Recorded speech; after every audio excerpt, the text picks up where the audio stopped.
Welcome to Meadowbrook Memories Podcast. I am Jelly, otherwise known as Glacier Prince, and my co-host is Hitchcock, otherwise known as Alfred Henry.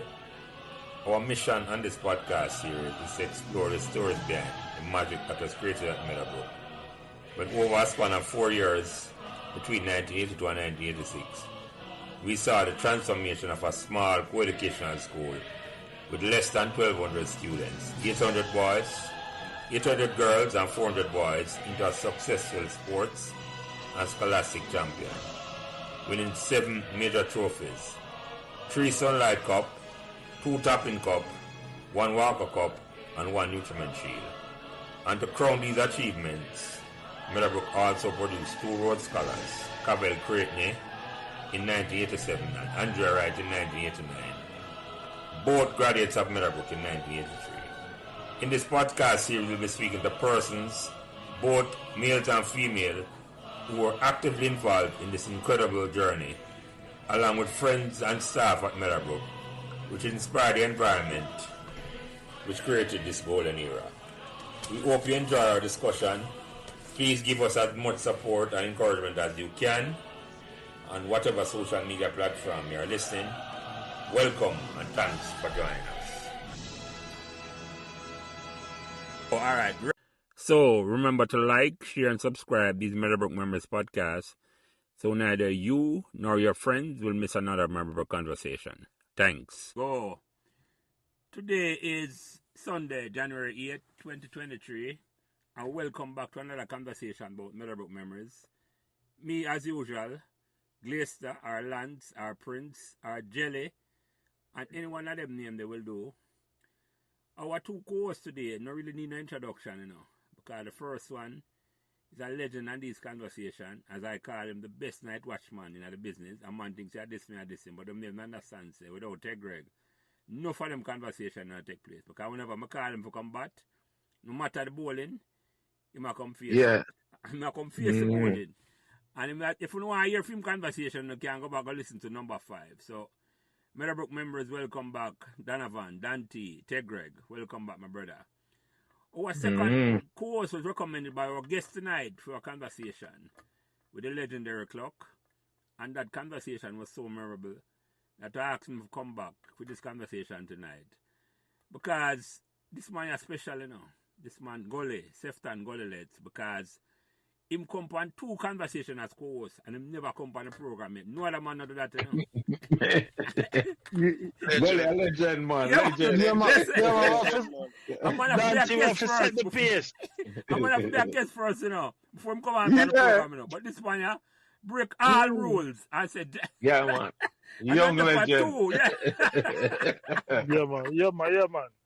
But set the pace, man. Yeah, man, exactly. But our guest tonight, don't really need no introduction either, But as Tegra gonna say, we have to give him a proper introduction because I consider this man a big man to this conversation because he gave up his spot in the conversation line and introduced me to the legendary clock. The best defender who ever come at Meadowbrook, and for that, Meadowbrook members will be eternally grateful. Our guest size, this guy is larger than life stature when it comes to everything Meadowbrook. And since we started this conversation, he has been one of my most ardent supporters, who always call me and give me blessings. He started Meadowbrook in 1982, the year I left, and was the youngest member of his graduating class because he started Meadowbrook at age 10. He played Pepsi and coached Meadowbrook, and he's the other half of a Meadowbrook couple.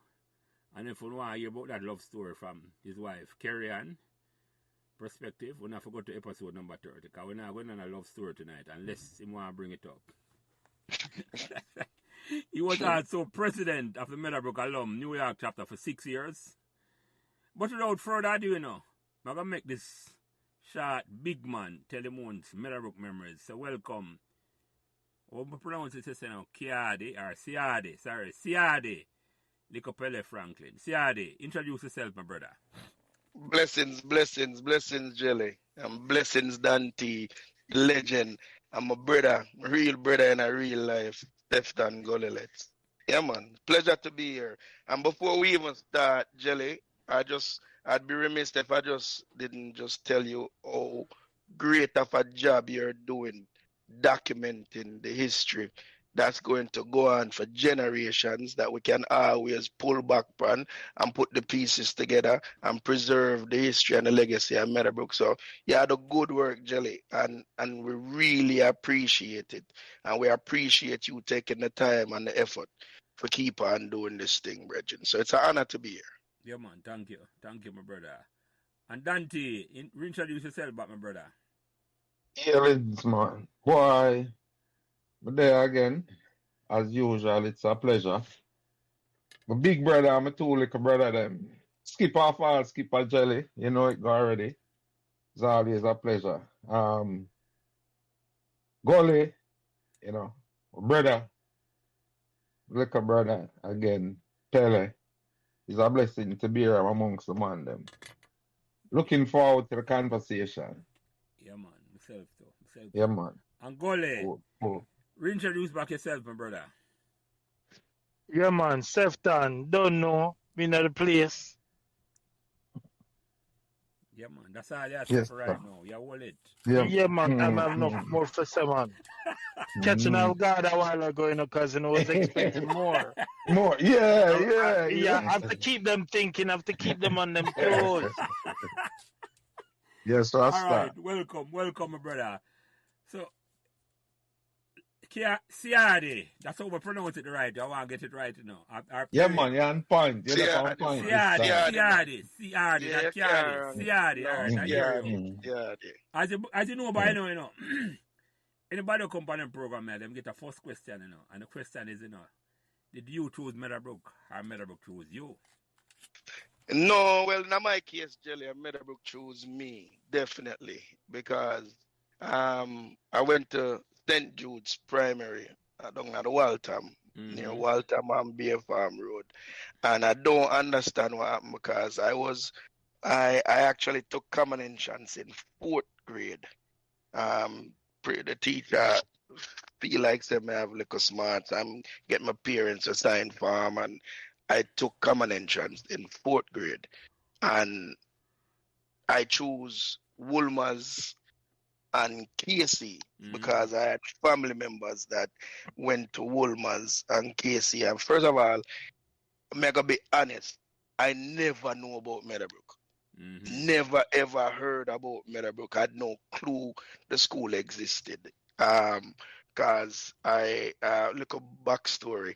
Because I plan to tell the whole truth and nothing but the truth. So my backstory is my grandfather is from St. Catherine, really big deal in St. Catherine, but him sent him son, who is my father, for board out in Kingston, and the man end up in a waterhouse. And that's where I was conceived.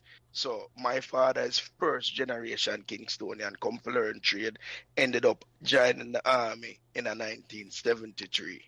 So my weekend treks them was back to country. So even with the common entrance, you know, when you take common entrance, I thought it was easy, but a country me there and the paper come and we looking at Ulmas, I want to see it, and looking at KC, I want to see it, and you know, but like usual, the family members always go through a search every school to see if them see your name.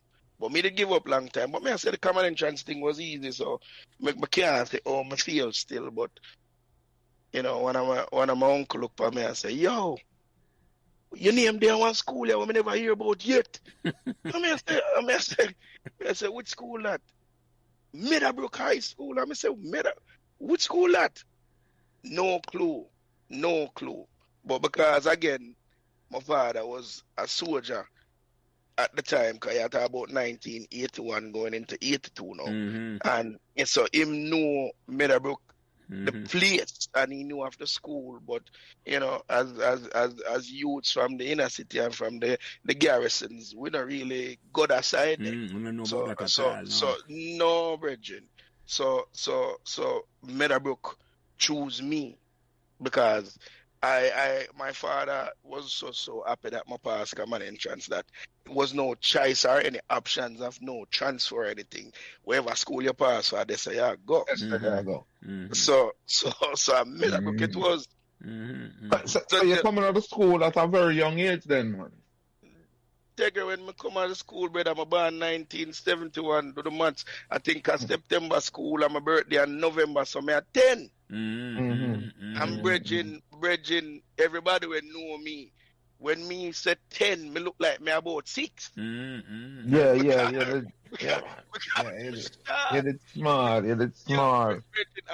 Cause everybody in my family shot, so me never know say me shot till me go and meet him. He never knows the shot was that thing. So Jelly, me always hear you ask the question never know about the first time I met him because I not jump the gun. But you bring me back in some memory days right now as far as my first commute. Because at the time I was living, we had just moved to Washington Garden, right next to Corville. So I lived for Warminster, which is right off of Corville Drive at the time. And I remember going up the boulevard, and I remember making the left past Calabar, and I go down to Reddles Road, and then we're going to Reddles, the residential neighborhood. And I say, what is? And I look and I see the whole heap of house them, and I say, then where the school? Because I was thinking some type of a commercial area on some main road and busy street, and we were in a residential neighborhood. So the first thing that struck me was just the commute to Meadowbrook. Kind of the location. It nestled in the middle of a residential area. Virgin, it was a shocker to me. That was unique. That was unique about Meadowbrook for real. Time that. Look at it now from the eyes of a youth, because remember I'm fresh out of the garrison. So we don't normally get an opportunity to everyday commute through these neighborhoods. So right away, your edge where you have by your shoulder start change already, just based upon demographics, based upon you walking into certain neighborhood now. I say, but wait, this different. And then you know, so the school is nestled in that where that's your daily commute. Every day now, you have to walk through these neighborhoods or get to the school. It changed your mindset, and I think that's the uniqueness of Meadowbrook to begin with. So for people who don't have an opportunity to come out of them poor black radius now, to actually have to come and see a different side, which I can find that is a trend for my conversation tonight, because that's my thing that I want to be honest about it. So that was my first shell shock, just the location of Meadowbrook. Well, before going to Meadowbrook, because you said something, I'm not going to make it slide, because you're done with me or something. You say that you come from country. Which country that you come from? St. Catherine, man. St. Catherine. Oh, which part of St. Catherine? Come from a place. No, Jelly, I win money off of this all the time, because I come from a place where every time I ask someone if them ever hear about it, yet them nobody hear about it. I'm going to try you. I come from a place in a St. Catherine named Ty Dixon. Name what? Silence. You see the silence? No, you don't win some money from me too. Which part that there? You'll have to cut thing off for me. I'm telling you the truth. Claims to them that doesn't sound like Jamaica. That sound like Haiti. Yeah. Yeah, sure you know you son. Hold on. Which part of St. Catherine that there? Yo, Jelly, I'm gonna tell you this now. You can enter it 2 ways. You can enter it from Yuatan. When you come at Yuatan, you make a turn off. A left or a right? You make a left like you go towards Lidersville. Yeah, man. They know that ends it. That's where the park. Yes, yeah. Can you go up across till and kill it? Yeah. When you come at Lidersville now, you make a right and go through like with the cane piece. They like you cut towards Money. Yeah. And you go up all the way through some bush. Yeah. And a bush, may I tell you about it, Jelly. But the unique thing about this though is my grandfather was a supervisor at Alcan, and him get for do some traveling in the early 60s, so he was able to build up a shop and build up a bar. So once you reach Ty Dixon and you hit the square in a Ty Dixon now, my family are the biggest thing right there. So because so the bread van come and so the milk van come and so and then because the man have the Walmart thing in the square. Yeah. And so that's what started it, because Ty Dixon is where my grandfather said, okay, you don't need for branch out. I had the oldest one, Kingston, boarding school. Kingston. Go learn some trade. You understand what I say? And as so comes now, my father come at town and meet my mother, and them get married and produce me. You know what I mean? So, Virgin, we're first generation. My father was the first one. A bushman I talk about, big man. You understand what I'm saying? Yeah. You know, so even though you're a big deal in the bush, you're a small fry at Kingston. They will come at Kingston a different thing. Yeah. Small fry. Everybody have to start from the basics. So my father start from the ground. Yeah. You understand what I'm saying? Penwood School and Cause I so me start play ball behind Penwood School and pan concrete, and we are come from a place named Simmons Land where they even they pan map. You understand? Yancey Place, Simmons Land. These are that's my genesis. You understand? And I mean, everybody is a theme that I hear. Everybody talk about this 1980 election, which one of the worst election Jamaica ever have in my lifetime.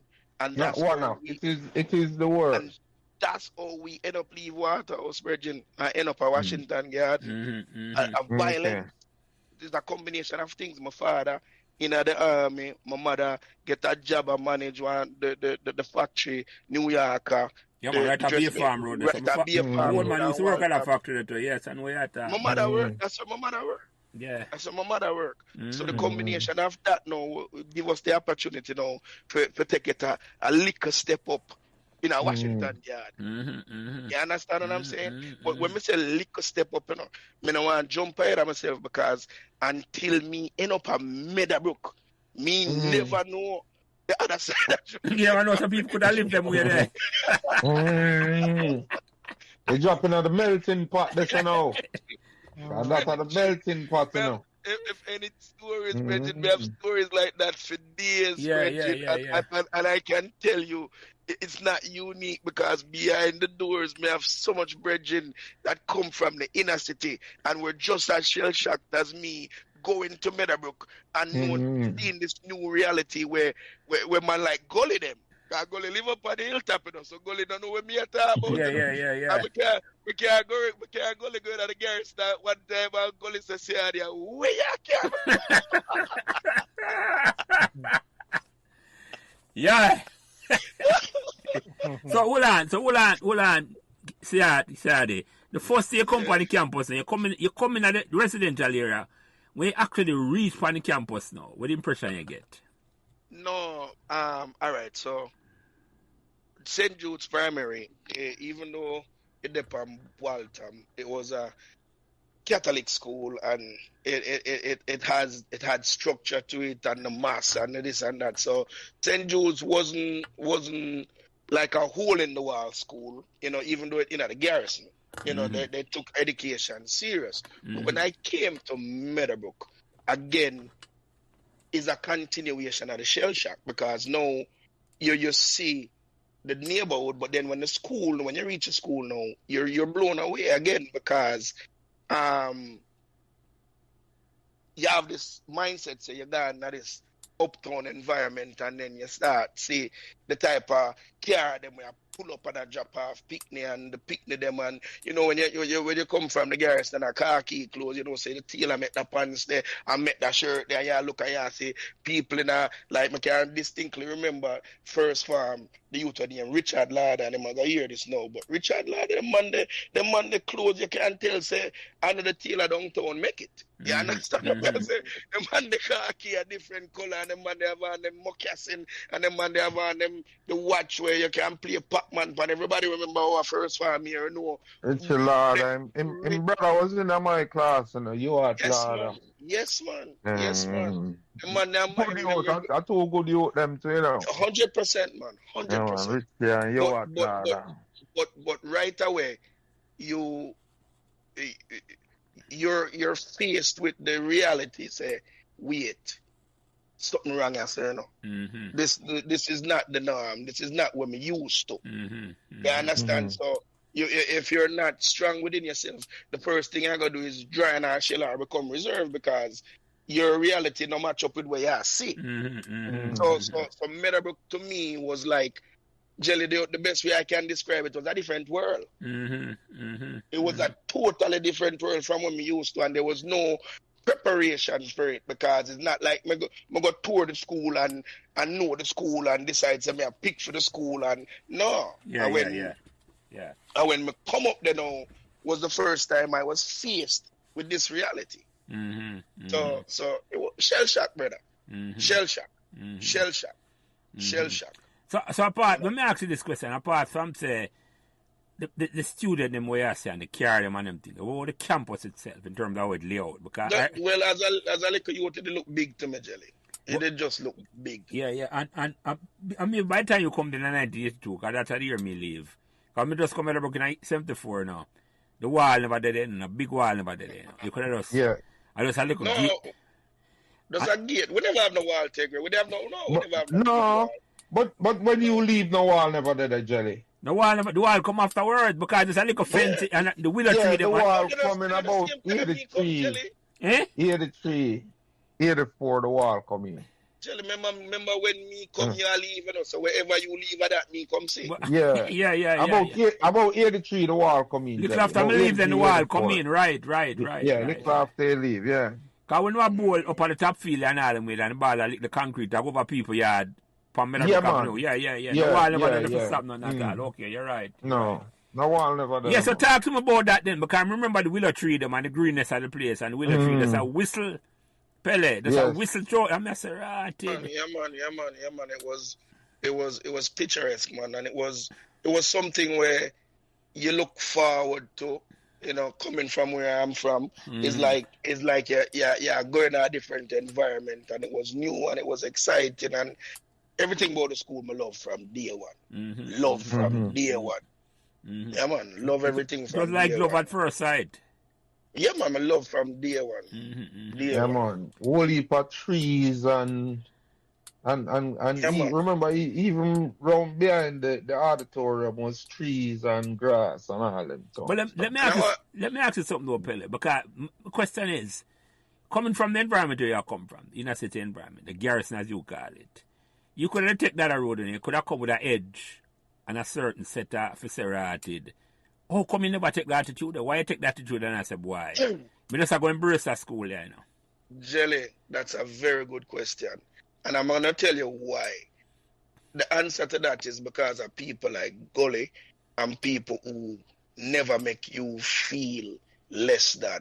I'm going to give you a perfect example. Like the first week, me come to Meadowbrook, a youth named Jomo Palmer. Jomo lived down the street from the school. Meadowbrook, Evandale area, yeah. Jomo never asked me where I come from. Jomo never asked me where my father do, where my mother do.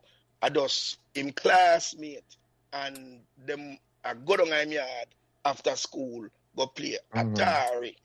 And Jomo says, Ciardi, yo, we are going to my house later, And I say, go down to your house later. And he must say, yeah, man, we're going to play some games. And the welcoming nature of the kids, of your peers, of your brethren them, is the reason why the people them from the garrison, as opposed to bringing a garrison mentality to the school, it change and take the edge. You want to be more like your brethren them and adjust to them, because you're now seeing, all right, it's a funny thing because I don't want to steal my brethren thunder, but my brethren Lyndon Williams that talk about the same dynamics. And so you come at the school with your edge at first, and you're ragging at your back pocket and your big foot pants, and you are, because that's what you scrub your face. Because you have a figure say, in a your neighborhood. Well, my father was a soldier, so me did have certain strict rules where govern me, because my father was a disciplinarian to an extreme. Every army training when him get him bring that home to me. So that did govern that part of it. But the examples that you had in your home life, the hustler them are, the bad man them are, the whatever, you immediately saw a different side when you go at Meadowbrook, because what you're now exposed to is other individuals who are running businesses, who are productive members of society, and you see another side where you realize that you can still achieve this without being that. And without the unwritten rule of it is which Meadowbrook changed you in such a way in which you know there were different options. Yeah. Because now you saw a father. Because I see Joe, my father, the same day when we go down to go play Atari, and me don't even know something named Atari. Me don't even know people can play a game. Because me and Raj used to use the bus fare. Go arcade off, walk, go to school and walk home from school so we can play video game out on Reynolds Road. But Jomo have Atari, I'm also hook up to him TV, and I like said Jomo filthy rich. But it was a level where we never used to. And we are looking at Jomo father now and I say, but wait, the money are no gangster, or the money are no do when me see them other man they do, and the money are family man, and the money are so it introduce something to your mindset where subconsciously you don't even know say you are taking, because now you're being exposed to a different reality. And you get so answer your question, Jelly. Meadowbrook changed that. The man them with their Meadowbrook with the rough edge, it quickly gets smooth down, Bridget. And you know, it's smooth down. Funny answer the way they know. And I talked to Vivian Thomas last night, Tegreg, and Tegreg know him, and I don't know if you know him, Ciardi. He said, boy, him give me some, I'm going to release him one a little early in a couple of weeks. Because I talk to exactly what I talk about, you know. It's this is one I think I try answer for myself, you know. How come Meadowbrook is the way it is? Since we started this, you know, I say, everybody come on and I say, boy, them just love Meadowbrook and them love the vibe of Meadowbrook. I say, how did this happen just so? And when you listen to the conversation, Meadowbrook I got change you, man. But it was Meadowbrook change you without even a teacher, without even the curriculum, brother. Yeah, it wasn't by accident, you know. It was by design. When you hear the conversation come out in a couple of weeks with Vivian, you see me I talk about. It was by design. Man. But me not distract with. Me just telling her say, when me I listen to him, I say, ratted. Are you the man I talked about last night? And I say, ratted. Me tell people all the while, and enough people are ask why I'm so passionate about Meadowbrook and why Meadowbrook are my charity, man. Because to me, the garrison still exists. Yeah. And to me, Meadowbrook still there. Meadowbrook no move. So when you get a man from Jungle and Rima and Waterhouse and all of these places now where can come in on a consistent basis and see something different, even without where the teacher them a teach, the youth life are going to change. Yeah. Just because of exposure. Yeah. Just by being amongst the youth them at the school. And that's where that's how Meadowbrook unique. Yeah. I mean, not about no other.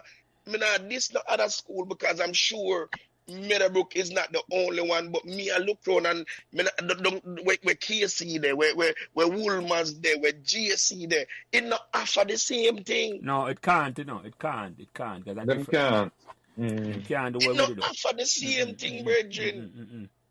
You couldn't do it at all. Yeah. Here is what you have. You have a situation where I'm gonna want to put it. But in a simplistic form, you have people who are business owners and successful based upon their neighborhood. And then you have other kids now who come from an academic standpoint that end up there, and their parents might be the helpers and the gardeners of the people who they're known shoulder to shoulder within a classroom. Yeah, man.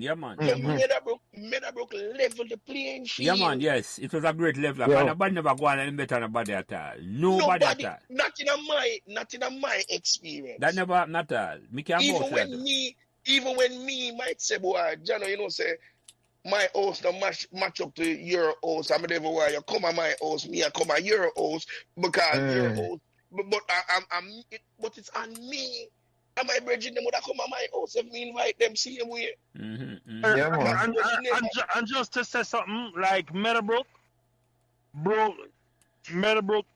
was like that divider was like, because like if you were from uptown and you behave any like bougie, you would kind of stand out and it would be a problem. Yeah, you would You have, understand? you would have been the problem. Yes, you would be the problem. Yeah. You know, and we did have some people like that, but sometimes we'll bring them like, back for in a example, line. you Tegre. We'll bring them back in a line. I'm probably you Tegre and me, because you kind of set the pace. We sort them out. We put them where they belong. Hold on. You use a word a while ago, you know, and I last you hear about the word there, you know. I say, what do you mean? Somebody use a word to me and say bougie. I say, what you talking about? Bourgeoisie, the fancy French word that they bring out to the Jamaican church. Me know, I can't. Me know what this Ciardi, but I say, okay, I understand exactly what I say. Say, yeah, man, I'm going to the better man, yeah.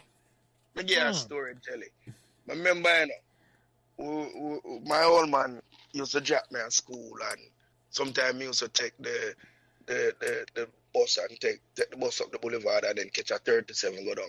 And then I tell my old man, I say, yo, you know, say, it would be better if I just ride a bicycle. You know what I mean? Mm-hmm. And my old man goes on now and get a bicycle frame.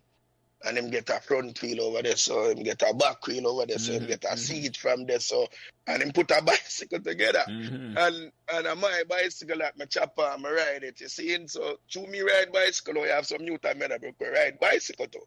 And the man might say, yo, yeah, ride bicycle, then we are gonna be a bicycle crew. And we just gonna ride bicycle. So, and I mean, even though it was a God's tragedy still, but Jason Beckford, seeing? Was a cyclist. So me have my bicycle now, and my bicycle are multiple color and chopper and all of these things. And but Jason I say, yo, we ride and a bunch of we and we take on the hill, and my bicycle is just a regular like a sprocket thing, so I can't climb the hill because them man they can change gear and all of them. So when we reach up a Jason Beckford house now. And him not think nothing about it, you know, kind of like him a show off for him bridging. Him just a say, make we ride and then stop on my yard and we're going to get some drink because you have the hill for come down. When we reach man yard, you know, I'm going to see where the man living. For great house, or somewhere. Yes, I'm going to say when the man have about 50 bicycle fling down on the side of him house, you know, mangoes, BMX, this and that, and later in the years, me and him have them just like how me and Jomo have conversation, I'm blow him mind. Because they didn't see it. They didn't understand the impact that it had on an individual who is seeing these things for the first time and now know what is possible. And know, say, given an opportunity, this can be my reality. And you'll be surprised how many Meadowbrook can give you a list of successful individuals, ultra successful individuals who didn't have success before Meadowbrook. But Meadowbrook showed them the possibility of success and know them successful. Based upon that exposure and the opportunities that were available through education. So again, the unique nature of Meadowbrook is one in which when we go at Jason Beckford house, man, I'm going to say to him years after, I say, Jason, I know how that day they changed my life. Because I have never seen individuals that I have access to who live like that. And him never look upon it say, yo, I'm a virgin, or you might not have the money where we have, so you know, in my circle, or you can't come on my yard, or there was none of that virgin. You can name it. There's a million people like Goliam, McKeel, and there's so many people that it was just one band where if I are bridging, when you're in a school, I just your bridging. Yeah, man. And as Goli saying, if a man come go on, when the word pronounce it for me, Goli, bougie. Yeah, a man I put him in a place, man. Him not go 15 a Meadowbrook. Him not going 15. You follow me? I said to you. Different thing about that. Me have bona fide bridging where come from Garrison and consider themselves bad man. And when them go a PSC or Woolmers or them man they have to defend badness because it's still in the garrison. And them still surrounded by that. Meadowbrook give opportunity for just be. That, man. Yeah, man. You come to school. Be. And it's not like a garrison never nearby, because enough man from Reddit Road come to Meadowbrook, you know. And I never hear about no political fight. None at all. None at all. A man, when a man come inside of the school, everything leave outside. Every politics, every color leave outside. Color leave outside, man. Them not come in with that. I'm not saying I argue politics inside. Hey, I remember a youth named Gomri. You know, remember that guy? Yeah, man. I remember one day with that pecker.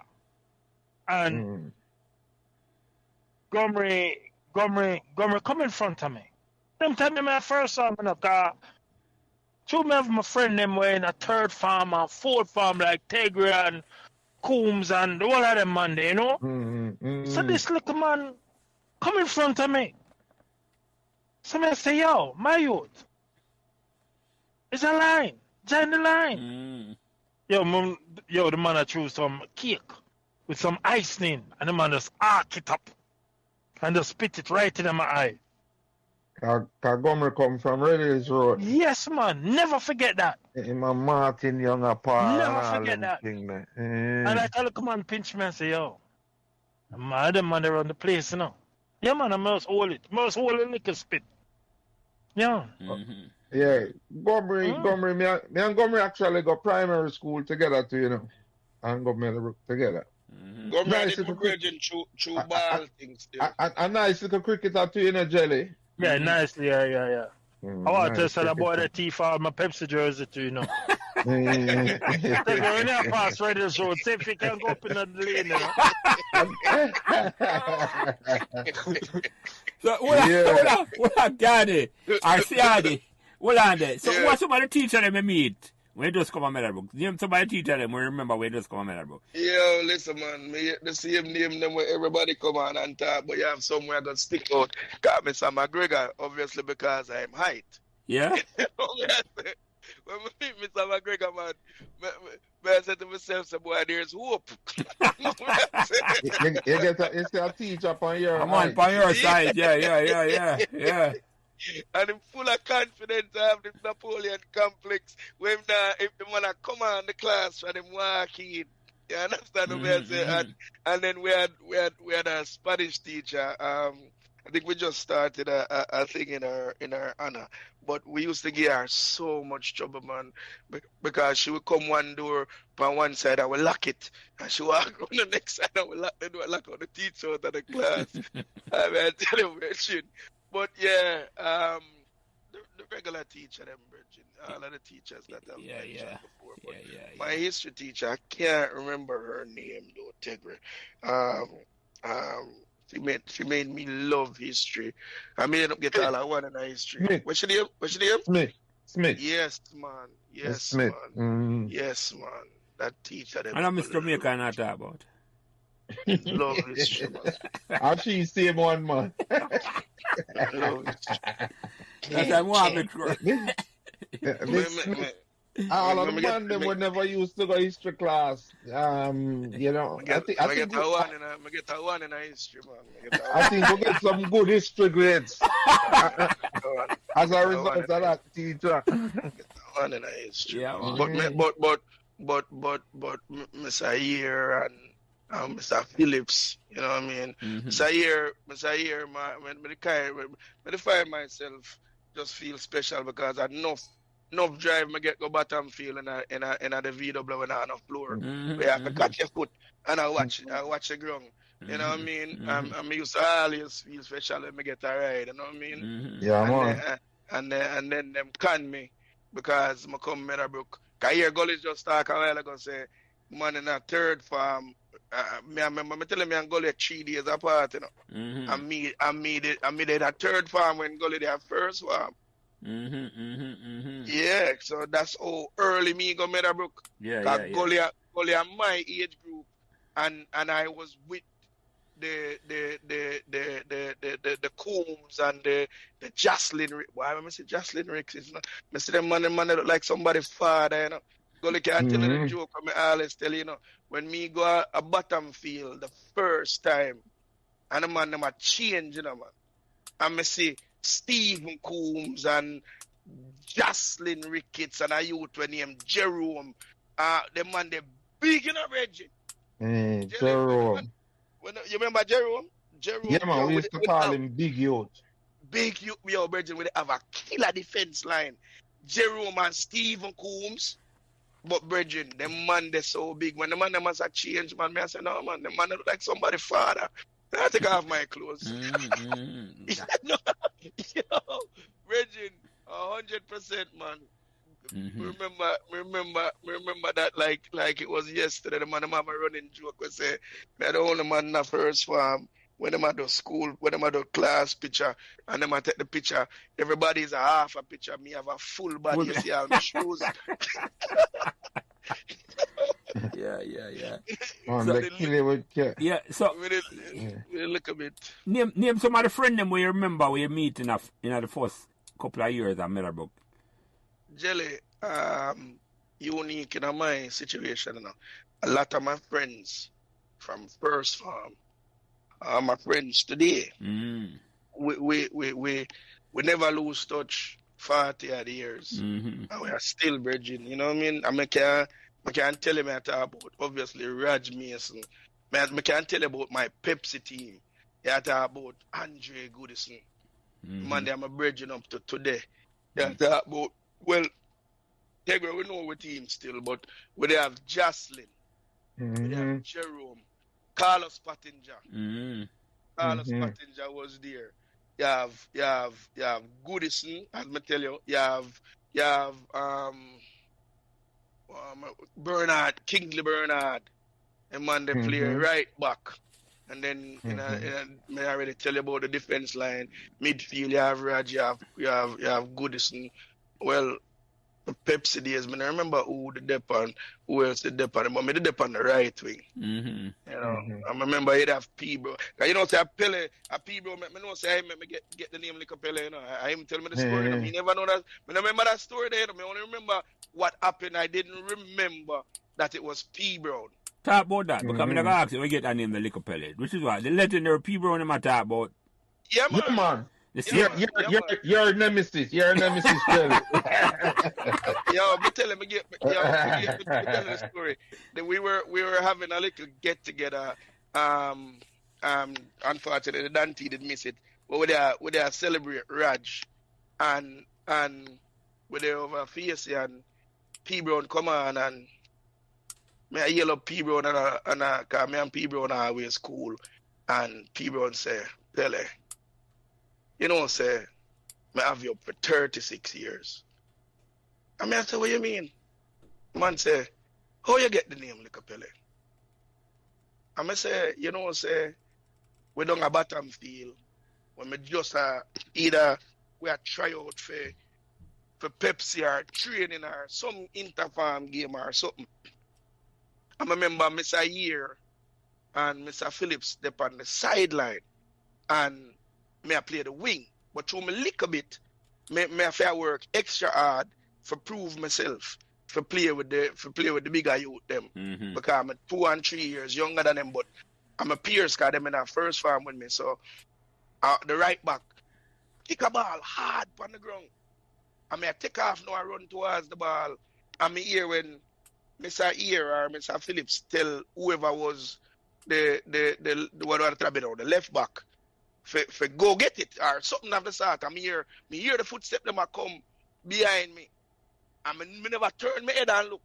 Me run towards the ball and me just chip it and run round and the ball pile P Brown. Him and me know say him. Me never know him. And the man say him a run me down now for put it on for me, for impress the coach them. But me run now with a game plan and kick the ball over the man head and the man jump and try bucket and it skim right over him and I go around him and control it. And me hear the man them on the sideline say, Pele that. Yeah, Pele move that, yeah. and that was it. The name stuck, but me never know said the person on the receiving end and me getting my name was You never forget it. Road. You never forget No, it. the man say him have me up from this so. The man say me shame him about him feel and at 36 years he carried that grudge there. I never remember nothing about it. I remember the incident, you know, but me never know say a P Brown, because P Brown a cricketer to me. Yeah. Say P Brown play ball. But Yeah, he man, play P ball with Brown him. a Play decent ball baller. He play ball with him, man. And when him say it now, can't take a talk about 40 years ago. And when him say it, me actually remember now say, yeah, I did him.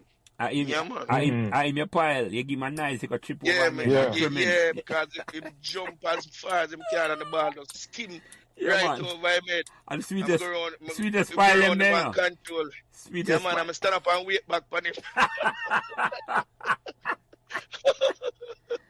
Yeah.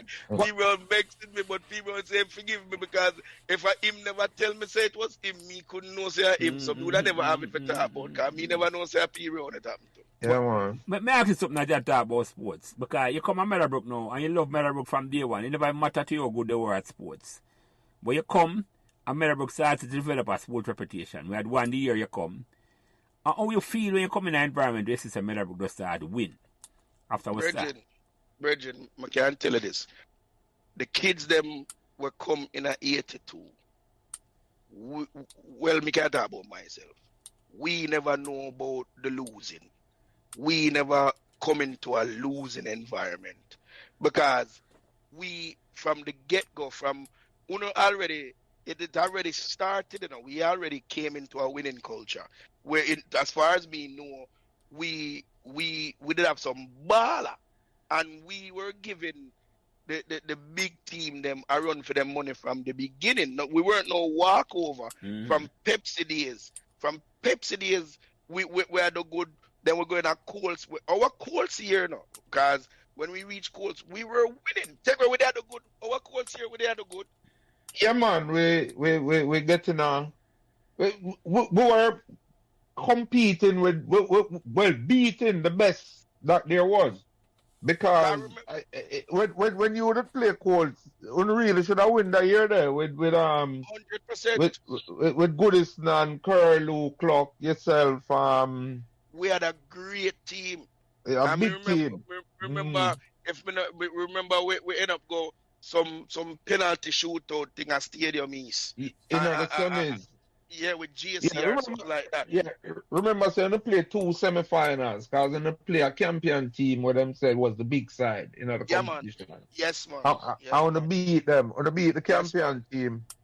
And then them say no, a mistake did make. I never that team they enough to play. We never have played 2. Right.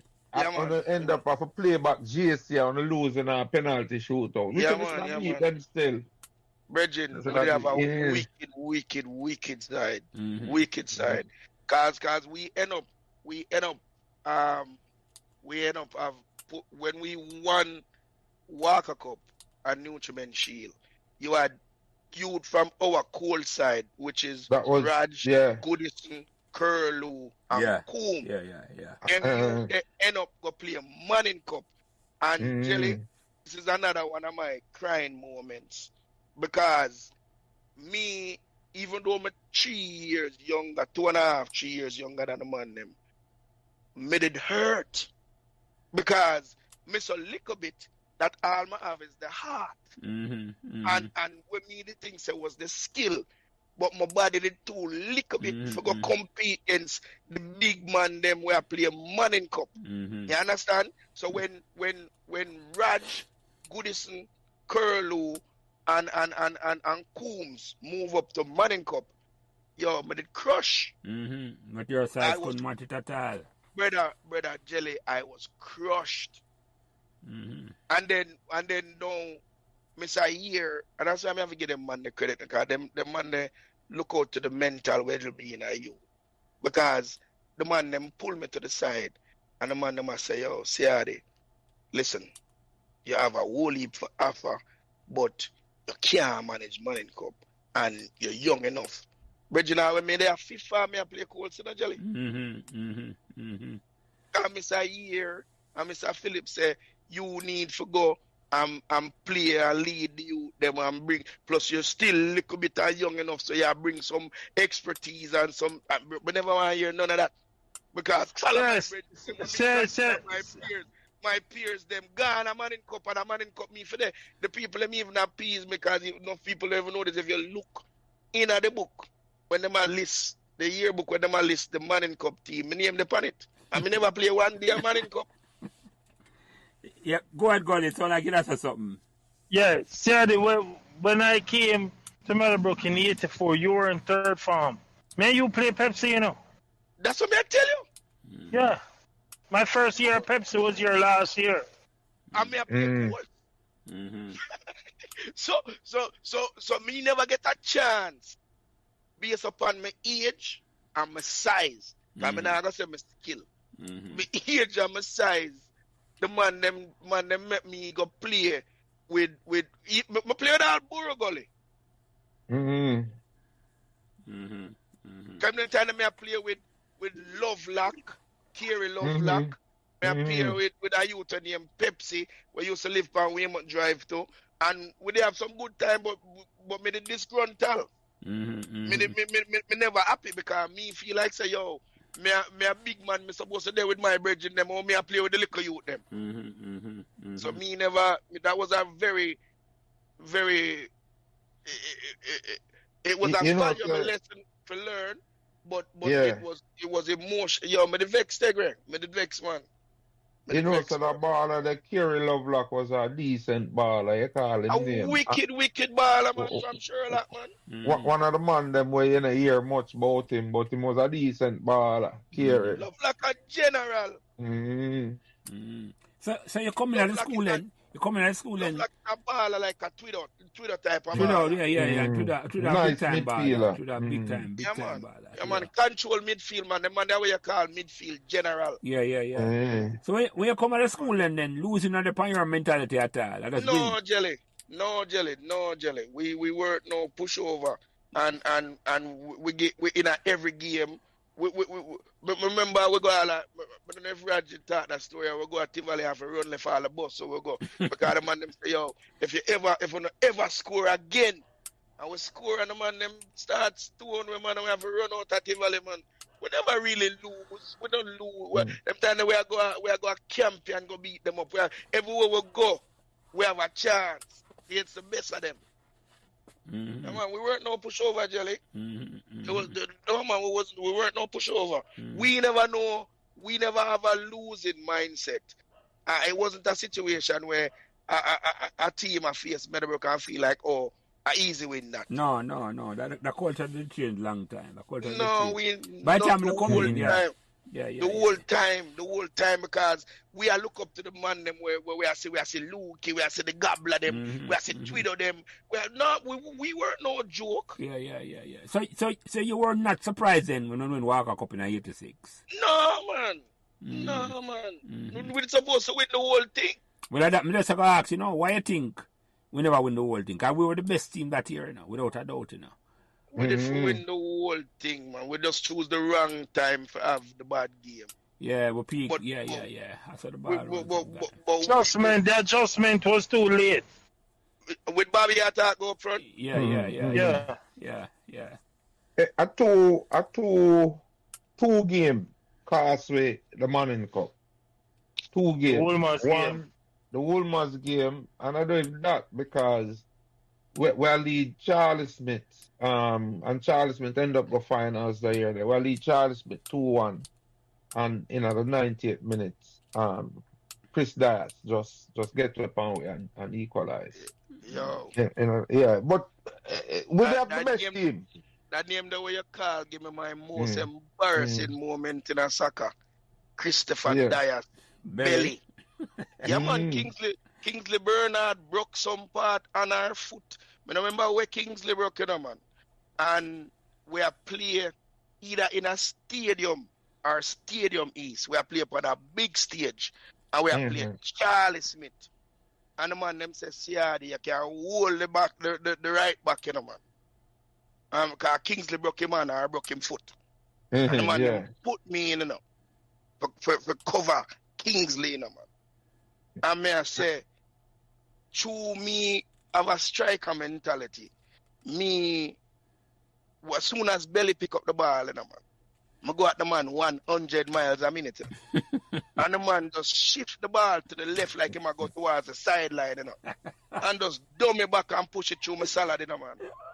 And the man push the ball through my salad. If the ground could have opened up and let me.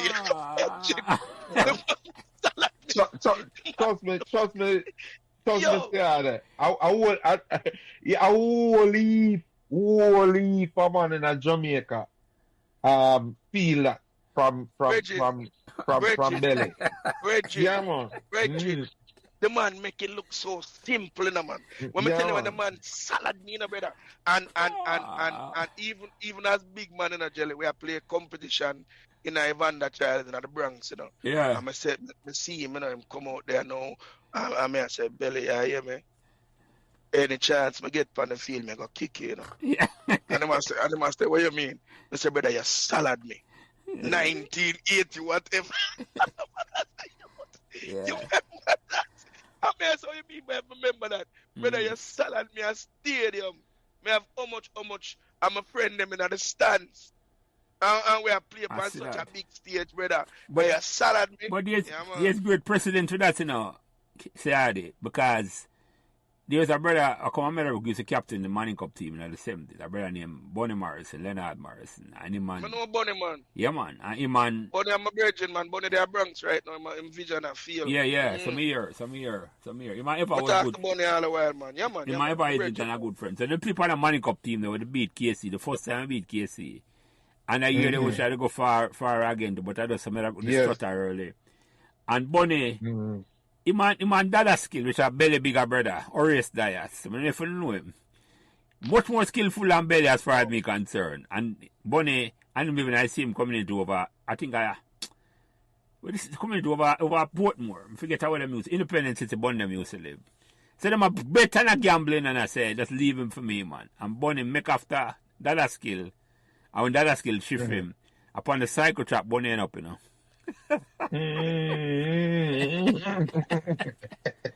That is a salad you get to know. So Bonnie leave the center, you know. To say I'm going to take on dada skill and take him out, you know. And when dada skill shift him upon the cycle track, him up, man. That's a well-known part of Meadowbrook thing, man. We look, and you remember Chipper Morgan and Bobby in Sabina Park? No, how that go? Bobby shift him? Wow. You know, the wicked in the rain. And you know, Chipper Morgan shift Bobby. Oh, that's what brother used to play for Georges. Yes. Yeah. But we are talking now, yeah.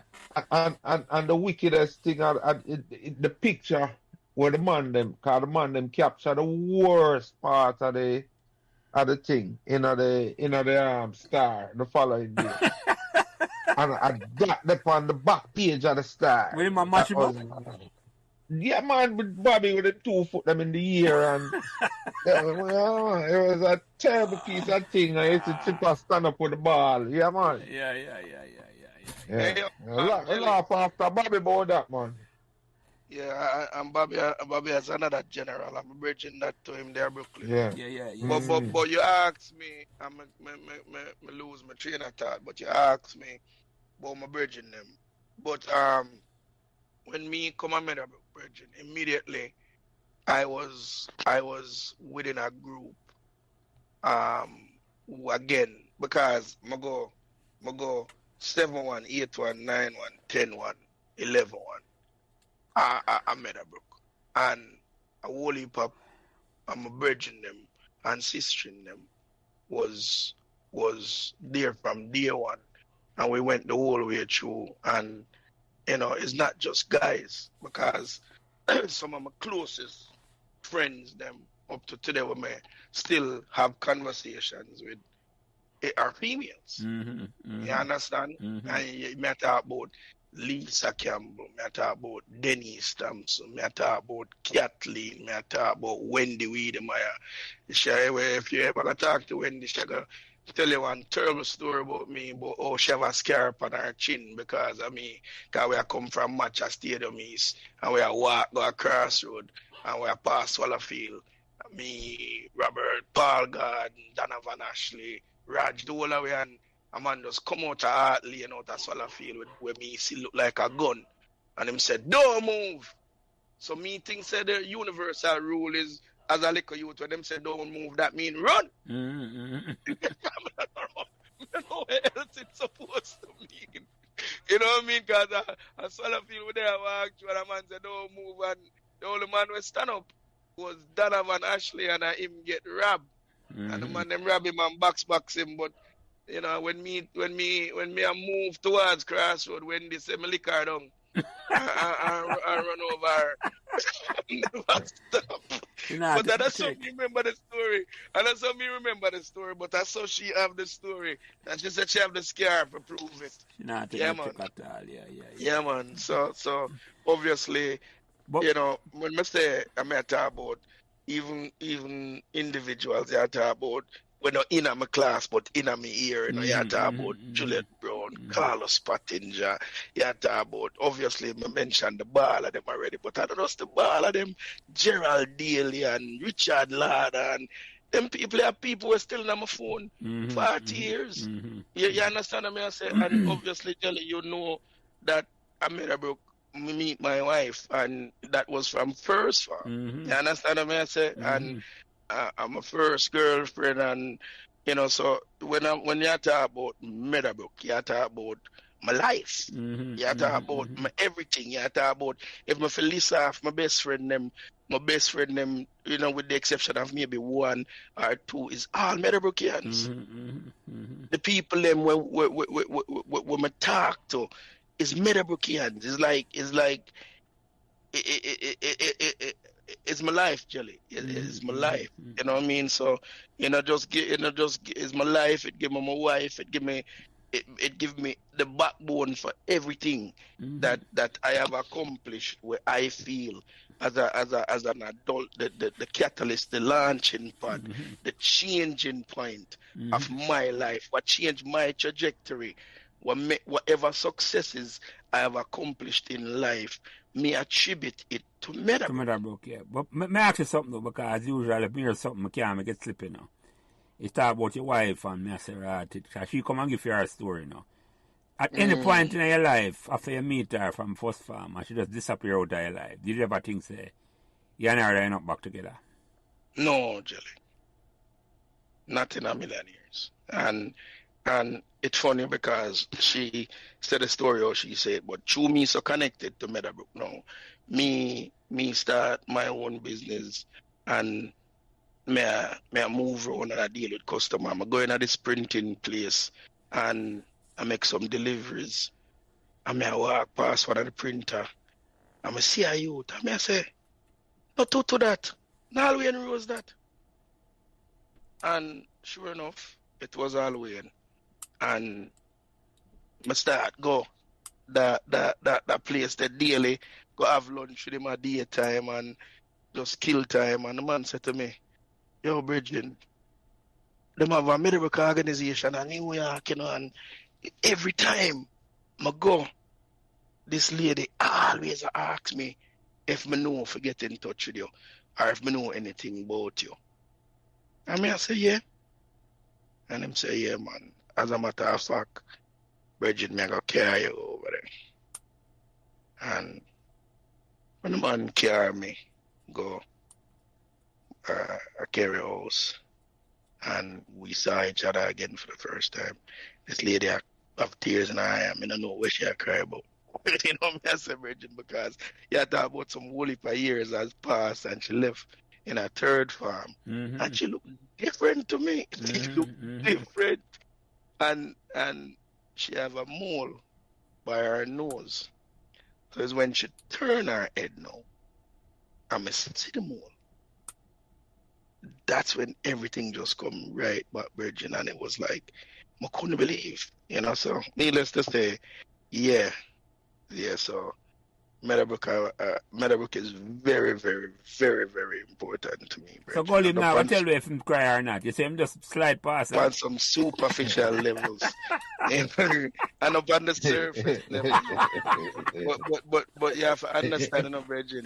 Him now get a whole throat. No, I'm not telling everything. He just make that slip, you know. After I'm saying the more now, I must say, right, it. I really true. I can't believe that happened, you know. Yeah. I one of them story there where you. I one of them. Let me tell you the fancy word. You're reading a book. I one of them. Let me tell you, there's a movie them called Serendipity. I one of them moments there. Yeah. I them things that happen. You don't know. You just. Yeah, man. All of a sudden, somebody come back in your life, and I say, right, I waited there. Where you were. So yeah, man. That was. But Meadowbrook to me, Jelly, is a very important chapter.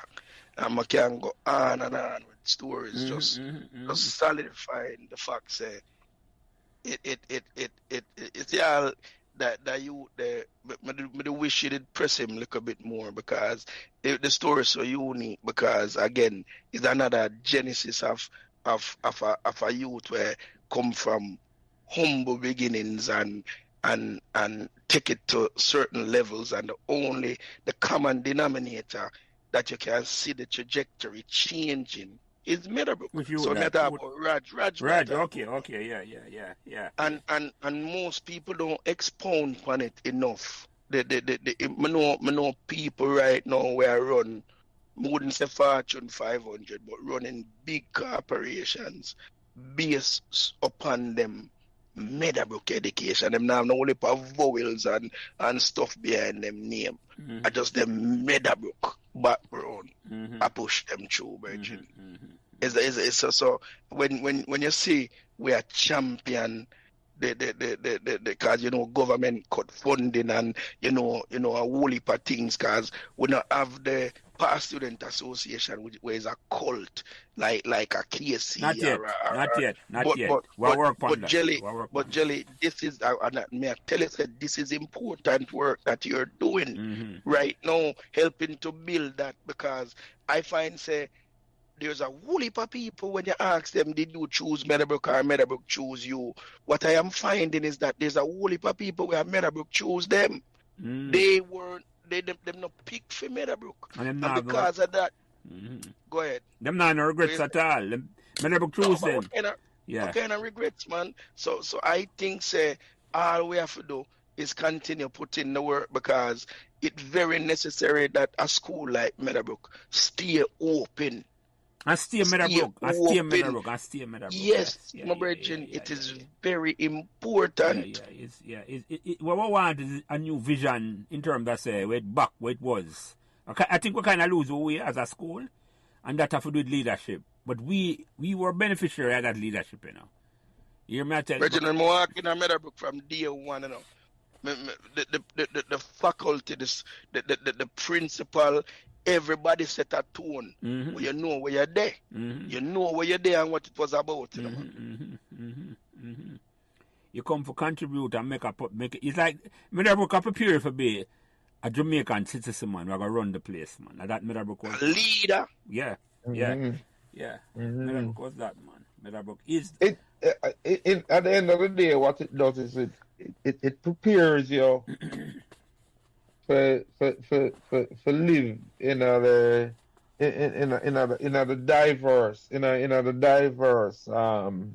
world, environment. To function in a diverse environment, It's only if you go to Meadowbrook, you could have go through what we are talking about, yes, man. Because when you're comfortable in any environment at all. Like Mr. Meadowbrook was such a unique school. It's like, it no matter where you come from.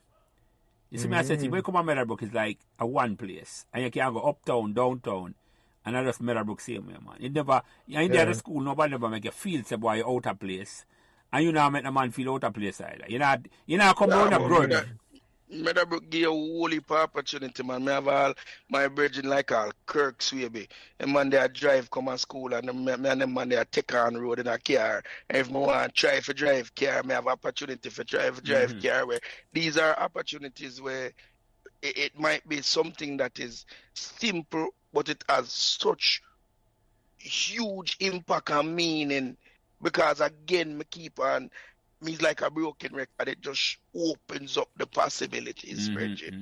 So for me, it was easy for me to create an environment for myself and my kids. Them that was the norm because I see it.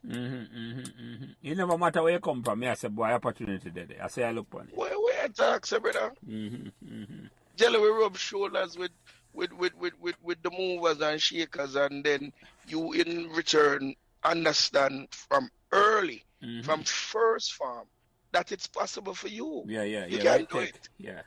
You can do it. It's not out of reach because I go over that person there, I see it. So you see it in your house, because your parents, them do them best for explain it to you, You understand? But you also see the peak. You also see it on a very high level where you can now say, but wait, it's not that difficult, brother. This is normalized. It normalized because you can go your bridging them, go hang out, and say, this is possible. So, Jelly, we need to keep telling whoever it is that have had good experiences or not with Meadowbrook for say, yo, Bridging, make sure you do your part to keep the school open, man. Man, do your part. Do your part, man. May I ask you a question? Because in the Meadowbrook now, when as far as me concerned, at the golden age of Meadowbrook, you there. From 82, the amount of trophy win, road scholar, everything. Winning everywhere, man. Everywhere. It's like you feel so proud to be a Meadowbrook at that time that nobody couldn't chat to you at all. That's how I look upon it.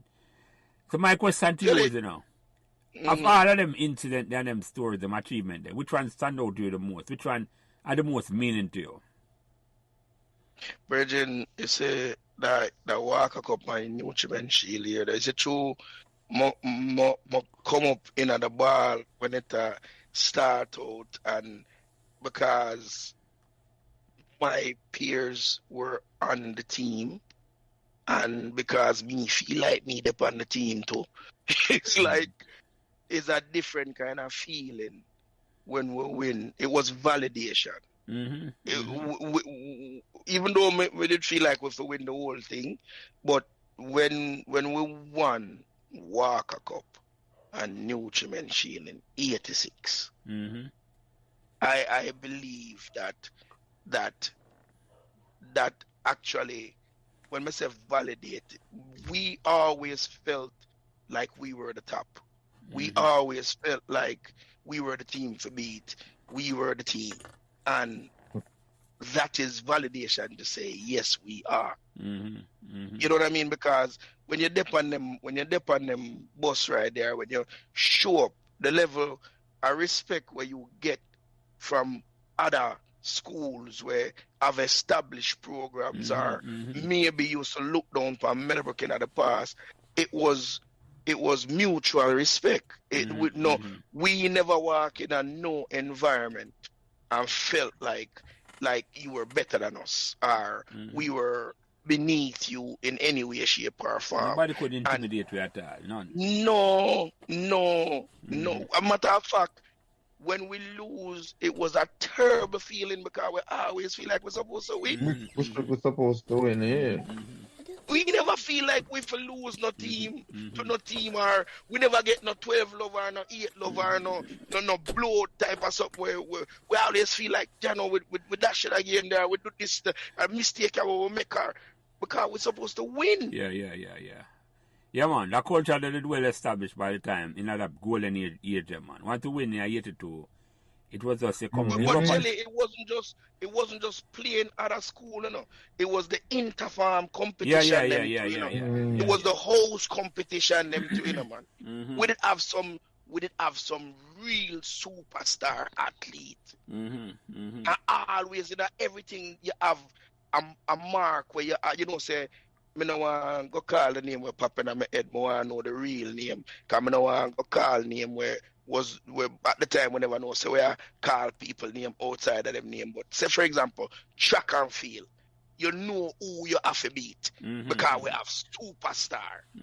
So if you run long distance, you know, who you have to go run the 15 against, who you have to go try beat. Now, if you have sprint, we had people that set the bar and the standard was high. If a cricket, when you put on the pads them and you go them, you know, if a top field or you know, say you have to face some real generals. Yeah. And the ladies them do them thing in a netball just the same. Because Carol and Juliet and Karen and Mary, them out there playing netball at a very high level. So it wasn't a situation where there was any defeatist attitude or you know, academically we up there with the best of them. Same way. The two roads color prove that way. As I said, So right across the board, my 5 years at Meadowbrook was one of which it was a winning culture. Yeah, man. Not a losing culture. As I look on to Ciardi, we were lucky to be a part of that, man. And my question to you is, when we won, I may agree with you. I think that the crowning achievement for me was when we won the Walker Cup, because football was so much more prestige than cricket, without a doubt. Yes, man. Even though cricket was a far more popular sport in the 80s. The stands them full when football. Yeah, man. Cricket, you have to be a cricketer and understand cricket. To go to a cricket match. Find unless it get to some fever pitch or some championship game. But regular football match. Man, a crowd. Football is a grassroots sport, man. Cricket was never a grassroots sport. So when you are excel in a football as a high school, that bring its own prestige. Yeah. Me can differ though. But Yeah, let me man. say this. Go Let me ahead. say this. Like no, football is at the time when Meadowbrook won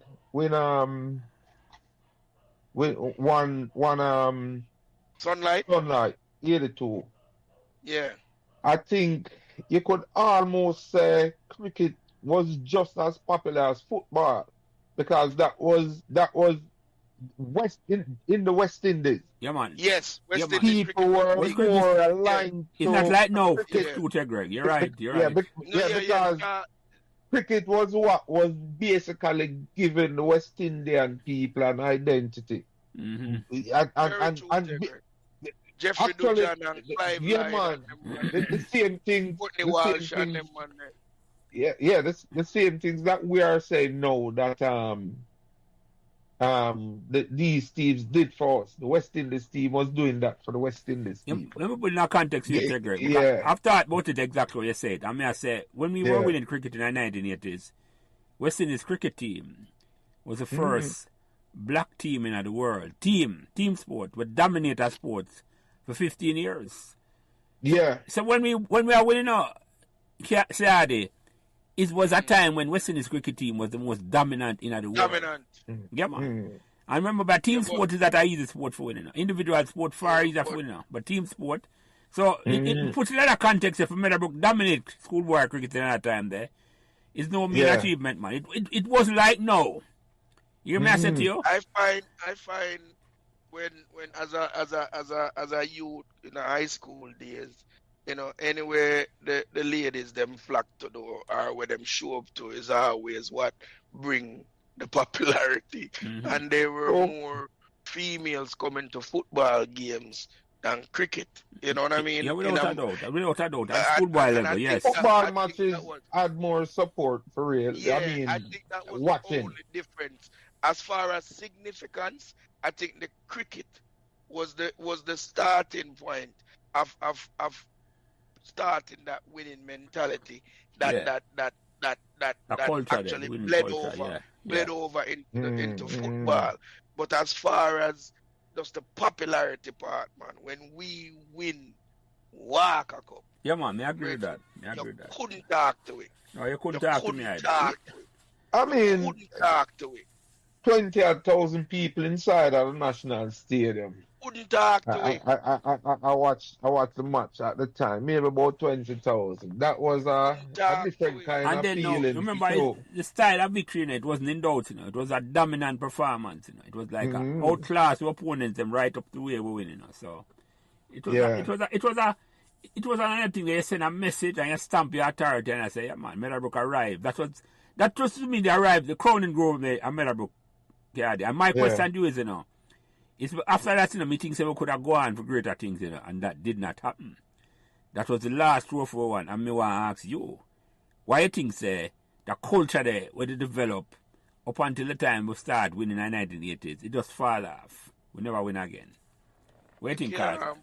You can't put it on the back of any one individual, but I think that the backbone, really, when I hear them and that culture that was instilled, I think I'm not taking nothing from Put on them or anybody will come afterwards. It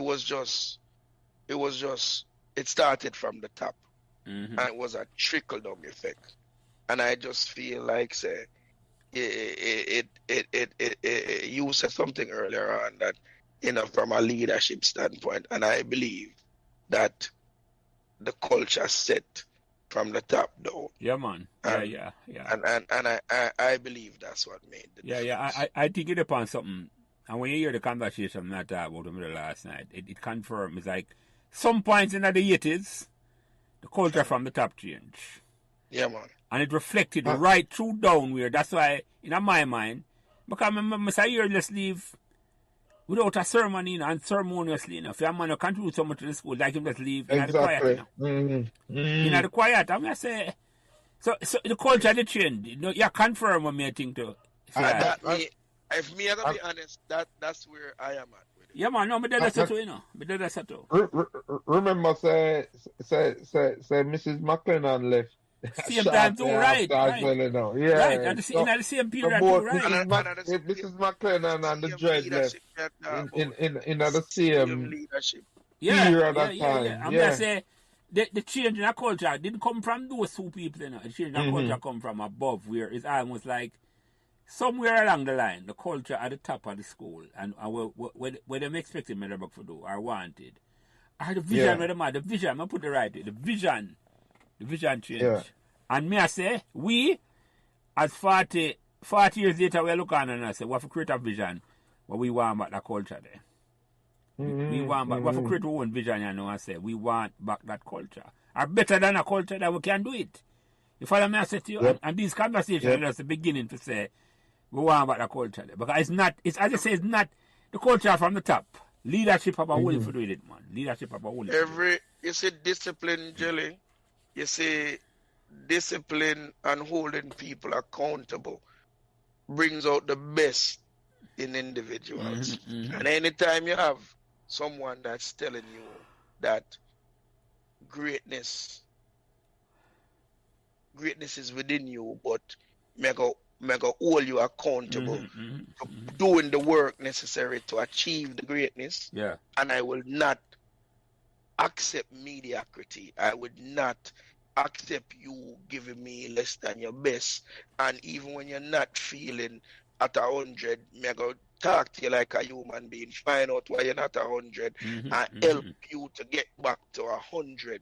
Regin, we had that at Meadowbrook. I can't tell you how many one-on-ones you will have with a person in a leadership role, it be Miss Ayer or Miss McLennan, who you know is going to hold you accountable, discipline you, reward you, encourage you, and allow you to reach your full potential by giving you the necessary tools and steps that will get you there. And we had that. We had that from an administrative standpoint. We had that with Miss McLennan. We had that with the culture, but we had that with Miss Ayer.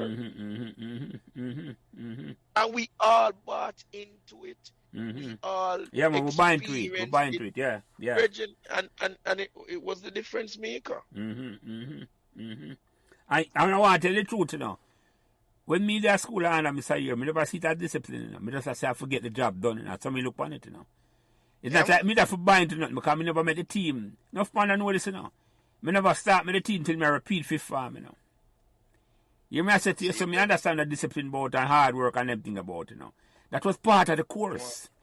You see me I say to you? And you end up captain the team, what, the year after? Yeah, exactly. That was part of the course. So it's like, as I say, the work of a put in.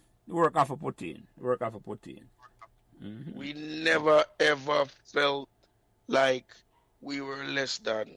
We were told we were great, but we were held accountable, man. We were listen, no care how good you think you is. Remember, if you have issues with discipline, brethren, you gonna get punished. You gonna get punished. And no, there was no star, nothing.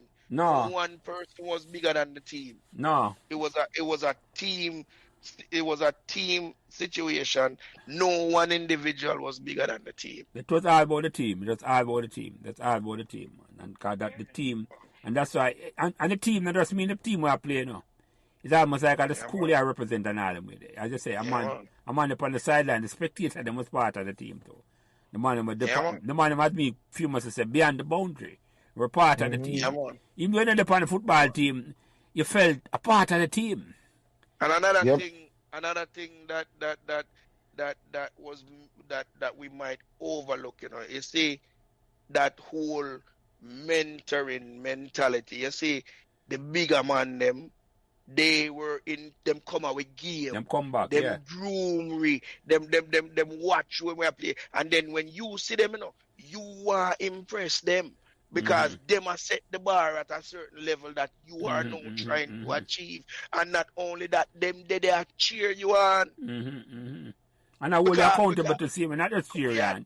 If you slip up, a man will draw you one side and say, boy, you're ramping. Come at the game and the man them and the man them cheer you on and the man them celebrate you. And you wanted to do good because of them and for them also. Yeah.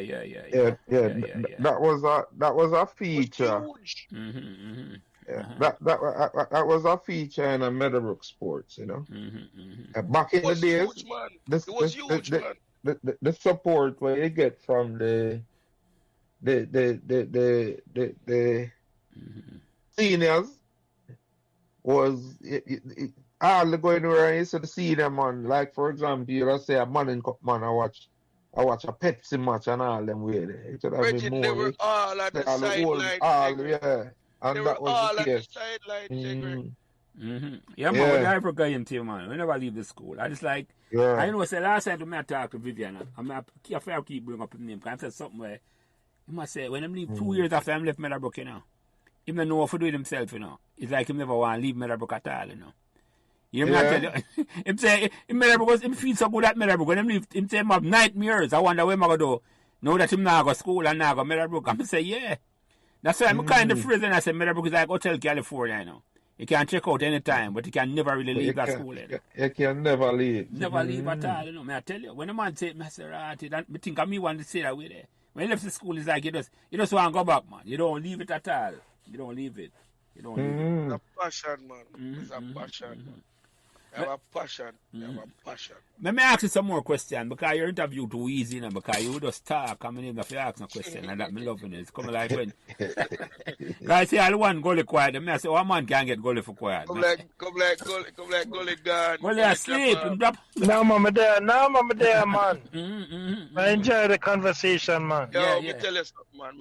Hey, and when I hold on to say that, I said this, you know, I kid you not. When I graduated from Meadowbrook, I thought the place was going to shut down. I can't imagine Meadowbrook survive without me, or me survive without it. For real. Yeah, man. Same thing with me. When me leave Meadowbrook, me go Meadowbrook young, like it, you know, sir. I left Meadowbrook by about 16. And I go straight, go work actually. I never worked till a few months after, but for the first term, every day they offer the school, you know. That's after me graduate. The first term, you know, I remember that. I remember I used to come up there. Yeah. I'm glad for seeing them man there now. You know? Because you know, so you run the place, you know. Gentlemen, have to check him on come off as Tegra. It's not like what it used to be. You know. My time now. Oh no! Oh, we did not know about the button, man. Where's him? Him not run things no more gully. No, I still see him, man. You know, I have to give him respect. You know. Yeah. You know, yeah. Oh, you do things, I know me do things different. Do different things, No, right? man, we just come make sure so the thing I run right. Yeah. Because you see, when I first go Meadowbrook, I view Meadowbrook as my playground. This is my place. This is my sanity. This is my When I go to Meadowbrook, it's like I'm in Toys R Us. This is my place. Kid you not? Yes, man. So, let me ask you a question, Ciardi. Yes, give me some of the fun memories you remember at Meadowbrook. Just give me some fun memories from the school ground, Money Cup match, training ground. Give me a couple of nice memories. The classroom. Listen, man. Field trip. Listen, man. Meadowbrook was all the way. All right. You see where it's when they come to our pet barbecue, and then we used to have. I remember Gully on a car. We used to have some things in the auditorium where people used to come. They come dance. Can I remember one time G-Force used to come, and then them come and hold up a windmill and spin per head and all of them. And they'd have a disco mentality because even up at the auditorium there. See, I'm gonna take them man in a thick place. Around the shoelace through them tip of them shirt. Yes, man. I squid them, man. Everywhere you see them man, squid. Everywhere you see me with him cardboard. Him just want some boom go on. Even up the auditorium, yes, man. And then they have another youth named Edith. Hold on, so when I do the cardboard? Pin Put on for Sit by me, what? Dance, man. I talk about jelly, man. Yo! Them time they are break dancing. Yeah. I got around the place, yeah. Spin pan back and spin pan head. Yeah. Knee. Yeah. Man. Yeah. Man. So I remember that. I remember them. You know, long to Tegra was a girl in Tennessee. You know, Yeah, man. We get involved in some disco thing, jelly, man. We had Squid and Louis Watt and them, man. There. I'm gonna dance at Tegra, man, and I'm big dancer, man. Yo, the man, them just want to see a little crowd in our ears, you know. Crowd China, man. Yeah. Yeah, man.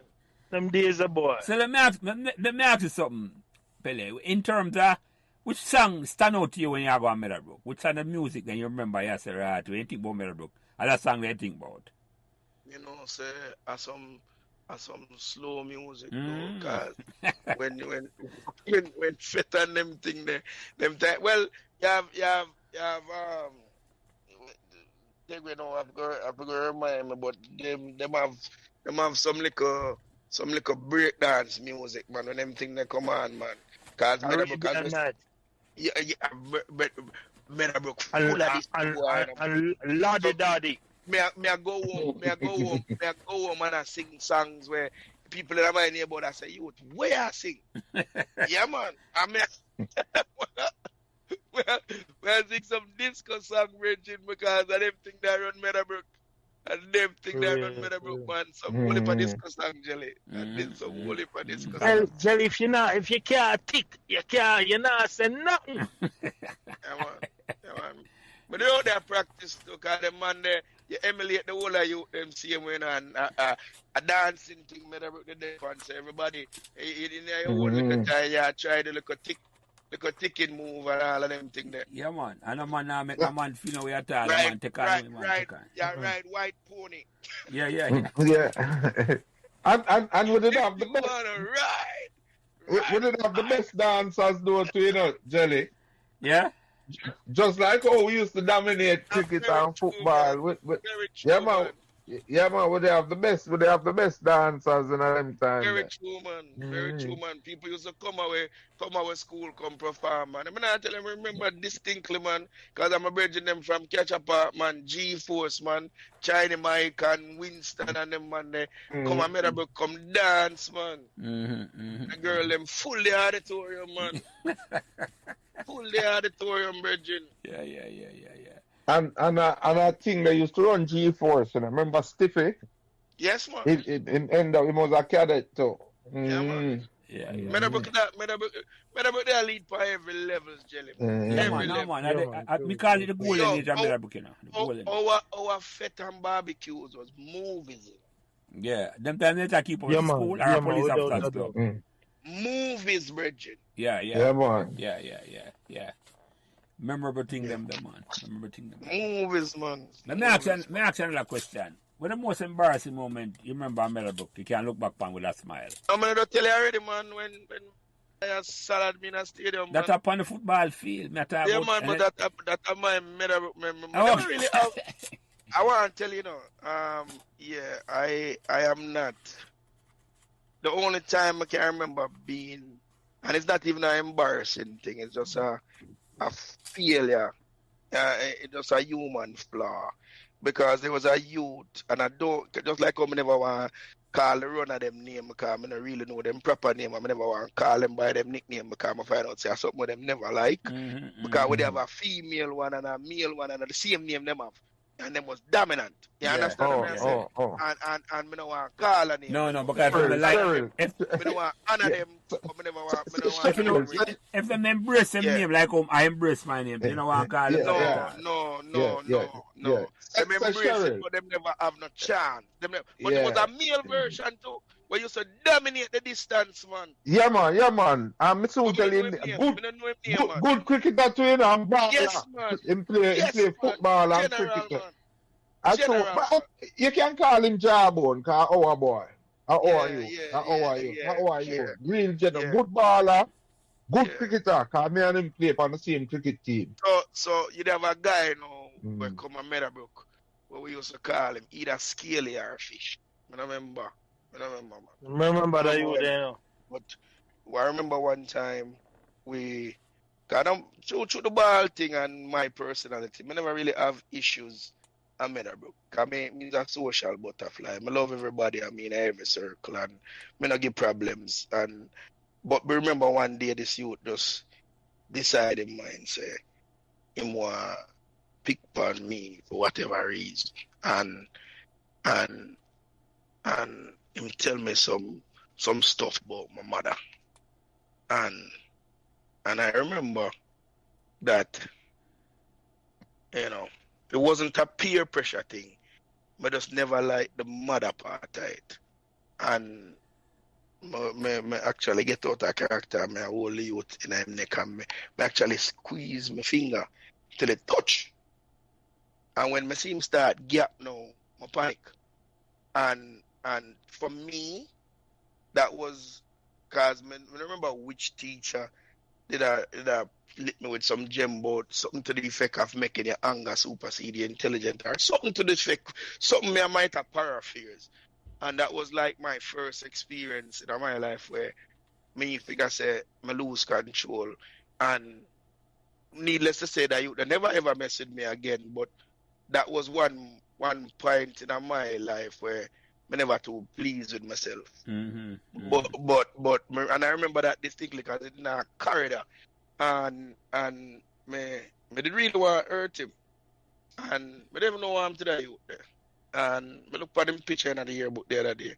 Because, you know, even when I did wrong still, I did really get out. I did really get angry. And I remember that distinctly because I never really apologized or nothing like that still. But yeah, but that one day was my memory in other sense, you know. You embarrassed that one day. That one day was. It wasn't a Meadowbrook thing. That wasn't something Meadowbrook was proud at all. No. I mean, it really was hurting, you know, and with out of character in other sense. And if it come from a different environment, or if it go school in a different environment, that's so easy for you to hurt him. Me always a chat about Raj took him come and never talk about things them because him did end up fight Mr. McGregor. Raj and Mr. McGregor did fight. Eh. What you mean? Raj and Ted got to blows, fists. Eh. I don't know. You should have the real there with film interview. Yeah, man. I'm sorry, I never come and I watch. That's how Mr. McGregor fight, man. By the way, who win? Rajman. Yeah. Raj did get out that day, man, and had something to do with shirt and pants and something and some drape up thing. And you know, you can't embarrass people in front of people when them, especially when them feel them have a little girlfriend or something. Yeah. It make you get some extra courage. You get dark. Yeah. You go out of character. Yeah, man. This the man, and about some drape up thing and pants and I shirt. told Mr. Raj in a fight. Me I said, what? That's all like a shock. Yeah, man. Out of character thing too. Yeah, man. So like a shock to me. I hear me call man today, Mr. McGregor. Yeah. Come like a peer nickname me having a mind. Yeah. It's easier for me to remember the nickname then. Yeah. But Jelly, me never really. I don't remember having any real embarrassing moments at the school per se. For me, no, man. I mean, Meadowbrook to me was it wasn't all just, me don't want to paint the picture that everything was great, but it was a good time in our life to me. No, man, it's because everything wasn't great, and we learned so much. It's not it was all glory. It's because everything wasn't great. Yeah, man, it's a good time. Yeah, man. Yeah. Good time in our life. Good time in our life. Let me ask you another question. What's the best learning experience you get from Meadowbrook? That's a good question. And again, it's the same theme when we keep revisiting. Meadowbrook taught me from early that it's all possible. Meadowbrook showed me that what most people consider as limitation, there was no real limitation. It was all possible. With the right exposure and the right opportunity, everything was possible. And Meadowbrook teach me that from early. Cause me used to have whole heap of different yard. Like me saying, me and Raj used to walk from Corville to Meadowbrook. And sometimes walk back home too.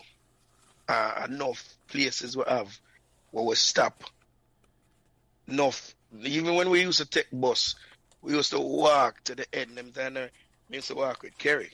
And we used to walk, go all the way at the end where the bus stop, turn around. We walk through certain neighborhoods and we have houses and different people that go to the school who can stop at them yard, you know. Wendy live close, McHale live close, Mackenzie, McHale live a couple houses from Jomo. And there was just different homes where you became a regular in, and it was people at Mango Tree. Yes, man. 100%, man. Yeah, man. Mark and and Roma Mango Tree used to get Yes, man. Yes, man. Yes, man. And the way to Bottomfield, man. Yeah, man. Detour. And Jelly, again, most valuable lesson, man, it was that, you know, it was possible. It was all possible. You know, and I'm not really mean that in just the superficial way, because it became a way of life for me. No, but just understanding that it was possible. Now I use what you said tonight and launch. I think we should start up on Meadowbrook and work a brand Meadowbrook, it was that for we, the school of possibilities. Yes, man. You know all possible. Yeah, man. And as someone, everybody come on Meadowbrook, no say, when them come on Meadowbrook, that's a brand them want. Everybody are coming in, the teachers, administrators say, if you now come on Meadowbrook and think about possibilities, don't come. Don't walk through the gate, because all I think about is, because we did it before. You follow me? I said your vision was laid before now, and the student them run with the vision, you know. You may tell you, the student and the administrator and the staff and everybody run the division and will create greatness, you know. So it's exactly. That mindset that we want to get back into the school of possibility. Meadowbrook. Come to Meadowbrook, the school of possibility. You come there, you can be the motto. Your light can shine. Yeah. So you see, that's how Meadowbrook actually got to be rated number one for a whole for years. It was based on basically what them says that when you come Meadowbrook, you leave better than you came. Yeah, you know, take right. I want to see that study in because I want to talk about it every week, you know, because I want to mention it, you know, Richie Lowe mentioned it and Kenneth Farrell come on and mentioned it. For them want to come out yet. And I remember I said, and I didn't realize that it was about, you know, what them are saying, you come to Meadowbrook, you know. You leave, you come to Meadowbrook one, just like we are talking about Pele. You come to Meadowbrook at one standard and you leave much higher. Yeah, man. Come back to the possibility what I say. You know, leave the same. And we're not talking about grades and them things alone, you know. You become a complete individual and a person. You become an adult when you leave Meadowbrook. Let me even bring it from a local level. Cause I know everybody, even though there's a lot of us now living, you know, outside of Jamaica, but I'm gonna keep it on Jamaica from a Jamaica perspective. In Jamaica, Meadowbrook showed you that there was no levels of Jamaica that you can achieve or you can function in, because within the walls of Meadowbrook, you had it all. Yeah, you had everything. You had people from all the walks of life. And me don't know how true it is for any other school, but again, based upon the location, it wasn't in theory alone. You actually visualize it every single day that you walk through them doors. Yeah, man. When you hear, because remember, you know, again, it nestled in the heart of a residential area, but there was a bunch of people who just I listened to Keith White one, and it was just based upon proximity. We live in the area, so that's the school that we're gonna make our kids go. And because of that, no, there's no part of Jamaica where you can go as a Meadowbrookian and not feel comfortable. Because you were prepared for all of it, brethren. Yeah, man. You see, what you really are saying, what we realize in them conversation, you know. You see, if we could have duplicate what happened in Meadowbrook through Jamaica. No, man, the world would have been better, man. Yeah, man. It would have been better, man. If we can duplicate just a little... Meadowbrook level the playing field. That little experiment that happened in Meadowbrook in the time we go there. And it still can't happen, you know. But if we can duplicate... You know, Jelly, I don't want to keep beating the dead ass, you know, but listen to me carefully. You have situations that were created at Meadowbrook where the parents might not have an opportunity to meet in a real life because of how they're separated, either based upon finances, based upon social, economical, whatever the reason is. But you see, because of the youth them, and because the youth them was together, it bring everybody together based upon the friendship now where the youth them have. I'm gonna ask, because I tell you where me know, where me live. Disarm system. Because I did friends with everybody, bro. And not everybody was it wasn't everyone that was comfortable in them skin in the Meadowbrook. You have people where did dry in a shell based upon, because the opposite is also true, you know. The same way Gully can say, if a man behave too bougie or whatever, him get checked. You understand? You can't come with it on the other end neither. Because it's still never acceptable either. Yeah, right. It got both ways. It got both ways, King. Yeah. I mean, tell you, Meadowbrook special.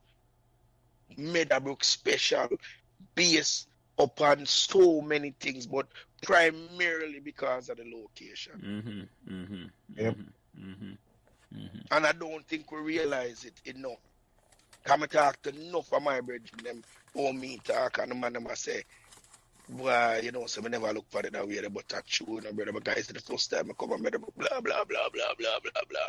And then you have the other individual, them who don't know no different, because this is just them regular way of life, and them I say, yo, me never look for it, who not look for it, because I just regular one too. This I never really nothing.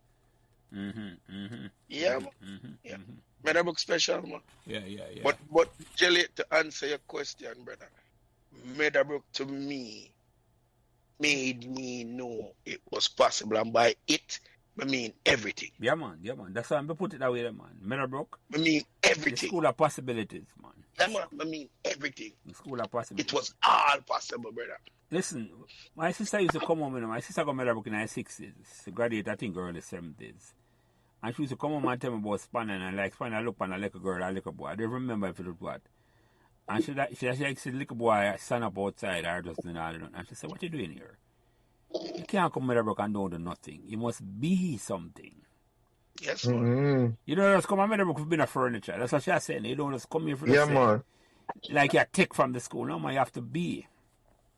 And this is a lady there, that was... She epitomizes the culture of the school, man. You don't just come there. Yeah. Yeah, man. You have to be something, man. You come to Meadowbrook. You don't come to take from Meadowbrook, man.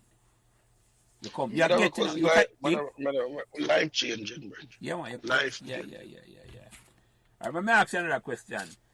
Well, let's say you learn from Meadowbrook, you pass on to your friends and family. Yeah.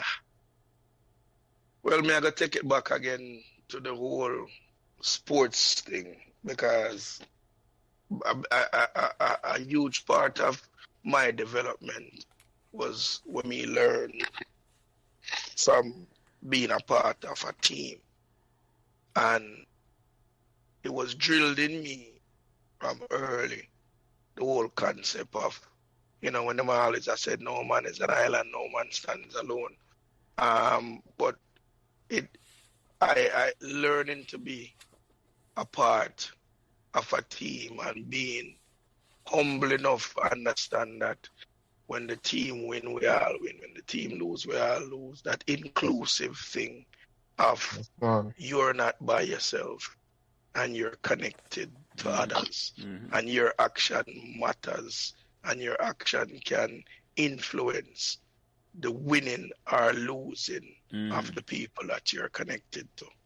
That's a very important lesson we learn from Pepsi days. Because we can't, when we break down things, we can't find out, say, boy, this person never do something, and that's why we end up lose. Or this person do something, and that's why we end up win. So it's an understanding of the connectivity that we all have, and that, you know, there's strength in unity. But to me, it's the more valuable lesson is the fact that your action affect those that you're connected to. Yeah, man. I learn them things that Meadowbrook, my brethren. I learn them things that Meadowbrook. I learn a whole heap of valuable lesson, you know, personal, from the just being parts of teams and training and effort. And yeah, man. Yeah. Let me ask you a question. You asked me for bring up, and I'm going to bring it up to you, you know, and to Gully and to Dante. What you think we can do or can be done to inspire Meadowbrook past students who want to give back more to the school or want to contribute back? What do you think can be done or ought to be done? As I said, you know, so, well, myself and even Ciardi, I've been chipping away at this for some time. And, you know, I have had a whole lot of opportunities to think about it, reflect on it, and see how we can get that done. And you know what I come up with? There's no one way, and it can be done forcefully. Mm-hmm. Yeah. It has to be done in such a way that people can introspect or reflect on and basically it has to be inspired. Yes. You know. That's the word. And I think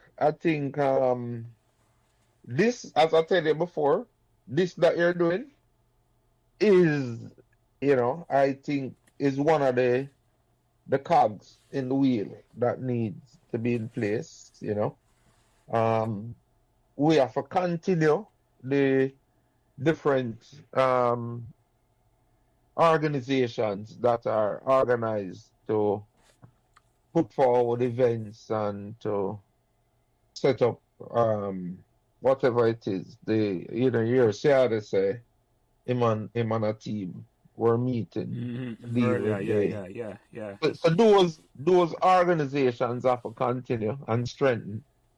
Your thing that you're doing, this is to me one of the biggest things that's going to assist to inspire people to participate. Now with this thing, what you have done is you have captured a group of Meadowbrook people, you know, and you have gotten their attention. No, you know, you have captured their attention, and now it's just a matter of using this same channel or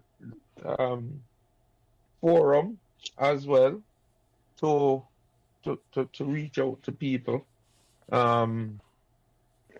You know, we don't have to do it in a vulgar way, but you know, we have to just take our time and reach out to people, make people know what's happening in the school currently, because it's a matter of bridging, you know. Yeah. What it is bridging these folks that enjoyed their time at Meadowbrook and understand that Meadowbrook did a lot Give me for the them. seat a while ago. Bridging that with bridging that feeling with a desire for We just sit a while ago. for assist. Mute Gully. For assist. Wonder what Gully just say. Hey, better know something. Yeah. So yeah. So it's just a matter of bridging that with you know, our vibes to contribute back to see the progression and development of these youths, you know. Yeah, I agree with that.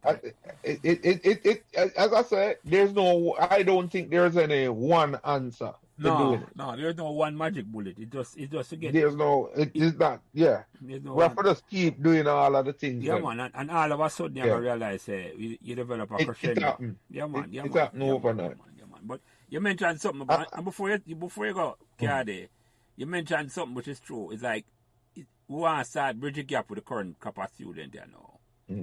I think that's what the key is. It's, we motivated, you know. It's I get the generation in the school and I come to the school now. I going to motivate them. We look on it the way. I may have an idea, I have some ideas in my mind, but I'm not ready for talk about. Not but I'm ready. I have to talk about them behind the scenes first, and then we try to put them in place, because I think if we can get some one-on-one dialogue with some student on a weekly basis from the whole, and it can be done, you know. And you publish it, or you just put it on a platform like the same way and say, boy, I'm on hear the conversation. The students them start hear them voice. And hear them contribute. And trust me, in no time, man. In no time. You see the vibes of Meadowbrook turn on. Because what that I go do, you know, is that them realize the past students, them care about them. And it's a one-on-one thing. It's a one-on-one more reach. We do him look like someone I do nothing at all. But trust me, if we can put a program in place where you have one-on-one dialogue with past student and current student, I don't know how we're going to do it. You know. That's why I throw it out. You know. I have an idea in terms of how I think it should have been done, but you go ahead, Ciardi.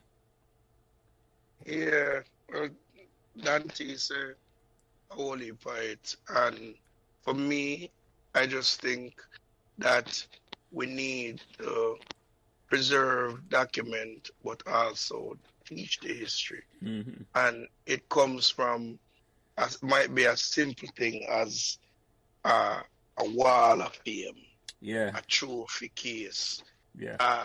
an area where you're documenting the achievements, not just in sports, but academically or whatever. Yeah. And you put up the pictures, and then you have these individuals pass through the school. So when you can see a person on the wall and you can see the achievement of this person, but then this person is there for you to touch, for you to have conversations with. I think it's about engaging individuals to let them know that you are important, and your giving back can simply be your involvement, your visibility back into the school where you walk the halls of. Too many of us leave and don't involve in a nothing to do with the school in any way, shape, or form. So maybe we have to make it more convenient for people to be able to become visible or having opportunities to be back at the school or be there to talk to the kids or to give back. Because you see, we're talking about the 80s, and we're talking how great the 80s was, and we have a podcast, and I feel say this podcast will be, listening at the auditorium to some of them for be put out and give to the youth them for listen to so them can know. But I think it even more important for the Patrick and Paul Smith come through and have a day where they're on that wall. But see Paul here, see Patrick here we are talking about, see Stephen Combs here, or whoever it is, this is who we were talking about that came here. You know what I mean? And on all kind of levels, because we have people that achieve all kind of levels at Meadowbrook. So you come in and you talk to a Peter Champagne or a Christopher Townsend or Dante come in and explain here what did that when mean they are Meadowbrook, and we know because they're young and they're impressionable. But what it does, it's gonna be twofold, because what it does, you're now engaging the mind of an impressionable child that is now seeking to achieve what you have already achieved. But you're also showing them that you came back. So now it gives them the opportunity to say, okay, me need to come back too. But when you don't have nobody coming back, and by nobody, I don't say that is just a generalization, but not enough. We have people from all walks of life. Sometimes you say, you go Meadowbrook too? Me never know say that person they go Meadowbrook. And we don't, all right. For example, I watch a documentary with somebody sent me how eloquent the person where I run Kingston Harbor is. And this man is so eloquent, and this man is a Meadowbrookian. These are individuals. We need for them back in front of the picnic them. Who might want to go into logistics, who have aspiration. That is somebody who's at the top, who used to sit down in the same classroom where you sit down in. So now what that does, that makes it tangible, that makes it possible, and it creates the culture of us giving back, of us being present, and the youth them buy into it, and it becomes a ripple effect, and they now become second nature. Cause when them leave, them are gonna come back and do the same thing. Not enough of us are coming. I have an idea how to fill that, but we want your goalie officer first. I have an idea exactly what you're talking about. But goalie, you have any comment on this? Boy, Tegra, say this everything. I have none for some man. But basically, a lot of past students lack knowledge of what goes on, and we just need to reach out and just communicate and let them know what's going on, you know. And your forum is a great start. You know what I mean? Great start. Yeah. And a lot of people feel the same way we feel about Meadowbrook. So, just communication, and we just reach out and let them know what's going on. Let me say something, Ciardi jump on a while ago, and it put a piece of the puzzle to me. Because we're missing, is the opportunity. Remember, we say Meadowbrook at the school of opportunity, school of possibilities, right? And this is my idea, This is what I think about this, I think, say, if it's possible, you put infrastructure in place and you put everything in place, and we start a past student, when they are foreign and they are Jamaica, if they are foreign, you can send a money to give a man and say, go buy a lunch and spend 15 minutes with a youth at the school at daytime. Tape the conversation. You can protect the youth, you take off youth name. And you just have a conversation. So and you post it at the school and man your advice. So you right away interact with them, And all of a sudden, man I go here say a man go to Meadowbrook buy a lunch. I don't know what money that I take, You just find a man who live at Jamaica. If you can't go to Jamaica, you go to Jamaica and say, yeah. You can spend one day, or carry one youth at lunch, you can buy a patty, pick on a little more. You go somewhere, you not take him off of the campus. You go share a lunch and sit down under the tree. The plum tree where we used to watch it by much and sit down and you reason with him. And trust me, if we can get something like that in place, it's an interactive thing we want, So we, the older generation, create an interactive system with them where you dialogue with them. So you can know what go on at them house, because just having a little conversation, and you go tape it, and other man go hear the story and you say, right, that really a go on. And trust me, if we can get something like that in place, I talk to Rashim about it, You talk about her earlier this year, that meeting with her, the former head girl. I don't want to call nobody name for put nobody upon blast. But I'm going to talk to her again about it after the year. Because me and her talk about it after the year already, and me I say, I want to put that in place.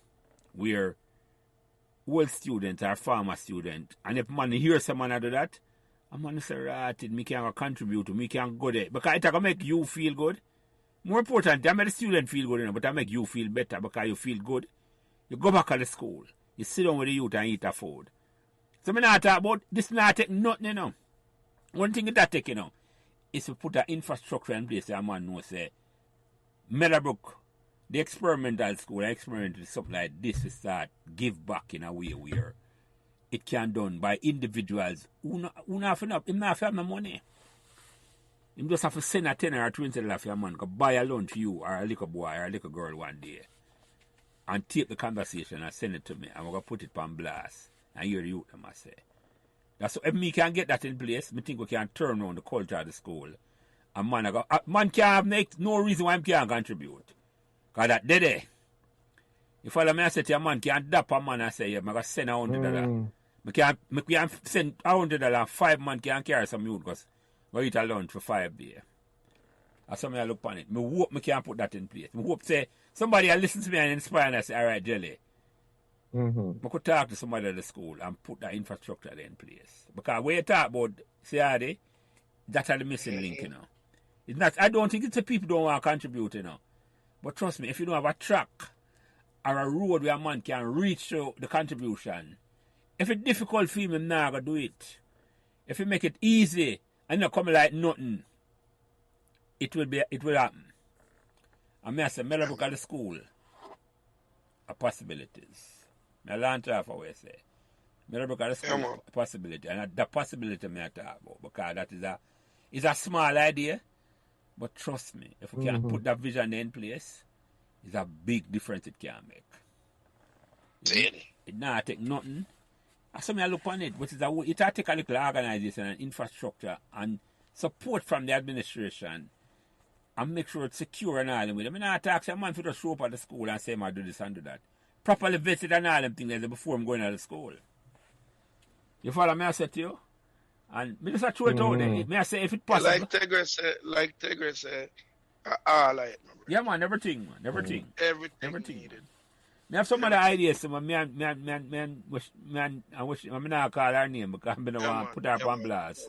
I have some other idea with me and her share. I'm gonna talk to her back in New Year because that's another one where actually is like something we could have put in place at the school where that turn around the school in a certain way. But it's me I said it's a separate idea from me. And she said she'll put a link with somebody to me for talk about that because and that trust me, if we put that in place, it's a double-edged thing. That's a double winner that to man. And we can put that in place. So yeah. All of that. Yeah man, everything we put in place. Every we have to have a vision. That's all I say, because Meadowbrook is a school of vision here. Meadowbrook is farm out of vision. And we have to get back certain vision to put it in place. But we want to leave a legacy that when we're not there in 100 years, we look down and say, right, or look up, depending upon heaven or hell we go. And say, right, we did something great for Meadowbrook, you know. We left a foundation in place. I tell people all the while, Meadowbrook is my charity of choice. Yeah, man. Yeah, and them ask when I give up, I say, yo, I'm Meadowbrook, you know. That's my thing, man. Let me ask you another question, Ciardi, because how it make you feel? I bring up back all the Meadowbrook memories after all these years. How it make you personally feel? Well, nostalgia is a great thing, you know, when it's associated to good memories, you know. So to me, it's a great feeling. First of all, me never anticipate when you tell me, say, we're going to do this thing. We're up on the phone, you know, for that thing at 2 hours and 15 minutes already. And I never think, say, I have so much things to talk about and there is so much more we could have touched into. And what me find is that, say, you have to just be authentic and make the thing flow where it want to go. You can't post the conversation into where you want it to be. It have to just flow and be natural. And I think that's what we're doing. Now we touch on a bunch of things where we never even anticipate them something they would have talked about still. Yeah. And to me, it's a good vibes because, you know, Tigray, I'm a general, and Gully, I'm a brother. So to me, it's just a regular conversation where we would have sit and have in our backyard somewhere and just a reminisce and a reason about you remember this and you remember that and a regular thing for me. So it's just a good feeling, Jelly. And again, we can't say it enough because sometimes we don't give people them flowers, you know, while them can actually smell it. And you do the work. You do the work, Jelly. I don't know what inspire you to embark on this thing, but there's so much that I have learned by listening to so many of these podcasts where you put out and a whole heap of it, and you find a whole heap of consistency with a lot of the things them with people, and you keep hearing repetitive names, so you know how impactful those individuals were in the impressionable years of our growing up. And you know, it just is a good thing, Julie. It's a good thing. Yeah, it's a question. When I inspiration up on the line to, you know, because I tell you, when we come back to Jamaica 2016, and the man reach out to me and say, boy, they have something they want to give me. Me think my contribution to Meadowbrook was forgotten. And when Tigray reached out to me and face it, I left him out. Carlton face and Dante reached out to me and said, boy, Jelly, we have a thing for you, you know. I said, what that? I thought my contribution to Meadowbrook was going in a black hole. I said, right. If the money remember me, I remember my contribution. I said, what me can do? And first of all, I start write a little book. And I think about it, and I say, I love talk. I love listen conversation. No talk. I just like listen conversation. If you notice, when you come on this in an interview, I just talk a couple questions and I just listen and make the conversation flow, as they say. And I tell you, man, when the man give me the thing and tell me, say, I say, right. And then I start talk, and I just think, say, I just a cricketer and a footballer, them there, come share them memories. And realize, say, right. I just said memories. Way more than that, man. Eh? Meadowbrook way more than that. Bigger than that, man. Right. I let me realize. Way more than that, man. The girl them take me and I said, boy, Jelly, we love Meadowbrook more than one. And I say, yeah. You never know that possible. You never know that better possible. Believe it. Yeah. Because them dead in the background and I say, right, them not. But when you hear the story them with them, man, I say, right, that way I say, man. We're proud of an achievement, man. We go there, but guess what? We have in the back all the while. Come on. We have on the back all the while. Man. So yeah. Let me ask you another question, my brother, because we look, as I say, over 2 hours, a long time, not long time, but we come like we just start talk. And as I say, enough, we could have got enough longer if we want, but we're not going to do that because we have commitment on a Sunday night for other things. Yeah. But me ask you this, what message did I get to existing student, or future student, who come on Meadowbrook, or hear this conversation next year, 10 years time? What message did I get to them? When they take up this and I listen to it, what I got to tell them, say? Yeah, so is speaking to the future leaders, you know, the importance of the position that you're now in, and the mantra we just coined, it's all possible. It is all possible, and use Meadowbrook as the launching pad that it is. The network that you're going to foster over the years is going to be with the who is who as far as leadership goes in anywhere that you're going to be domiciled. So don't take for granted any person that you're rubbing shoulders with now, because in the future, these are the people that's going to be leading society, and you are going to be connected to them by your attending Meadowbrook right now, because that is my reality today.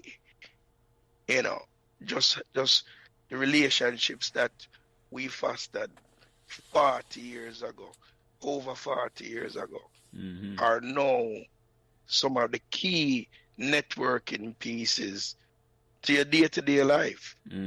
So don't take none of it for granted, and know that it is all possible. Yeah, man. That would be my message, Jelly. Yeah, man. And me ask, well, Gully and Tegreg, and you can answer this last Saturday.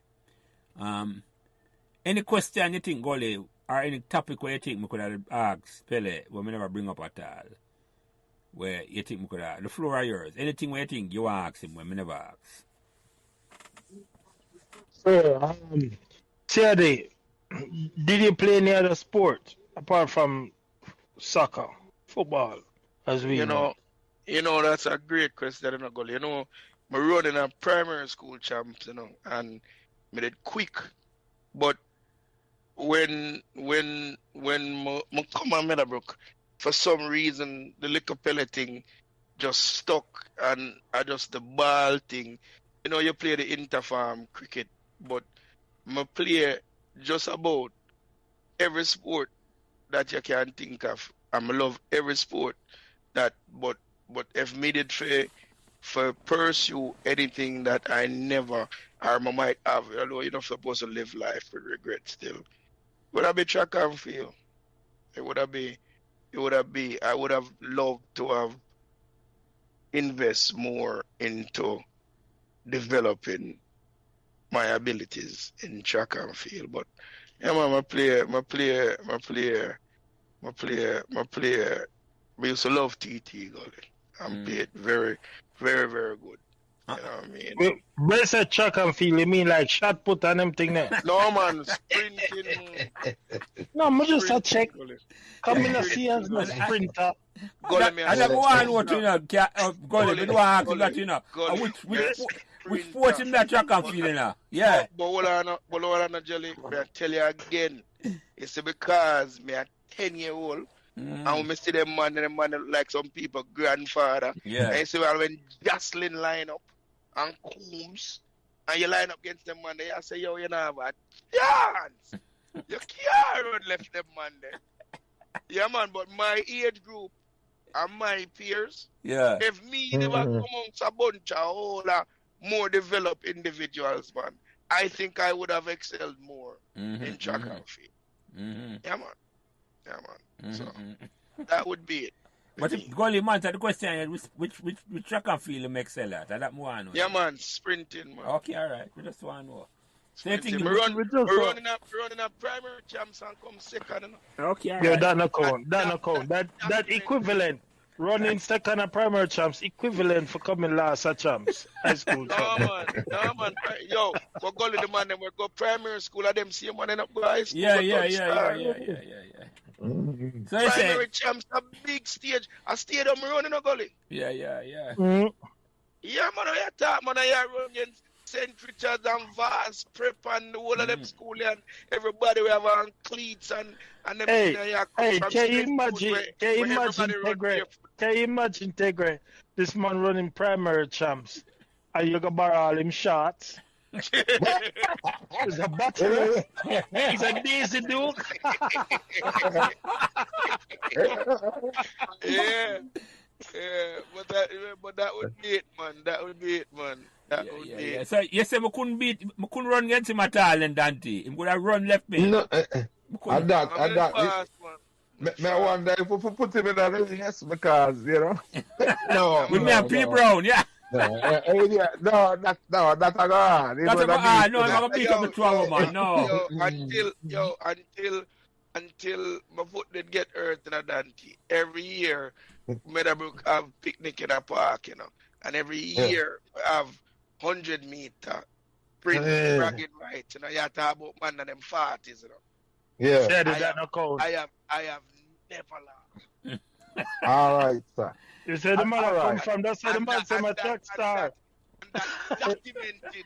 It no matter Hey, if it's Jelly. a dream that is 40 years old. You know what I hear, yeah.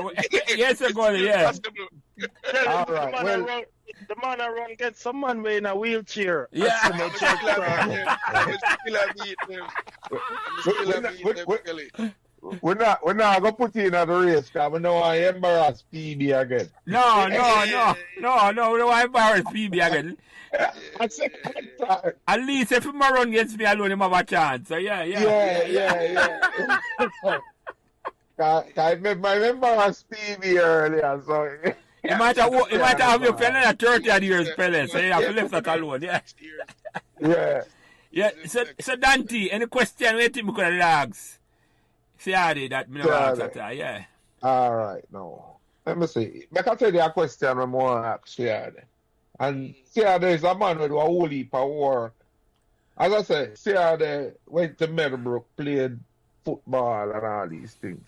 And you end up doing a lot of work for Meadowbrook after leaving Meadowbrook.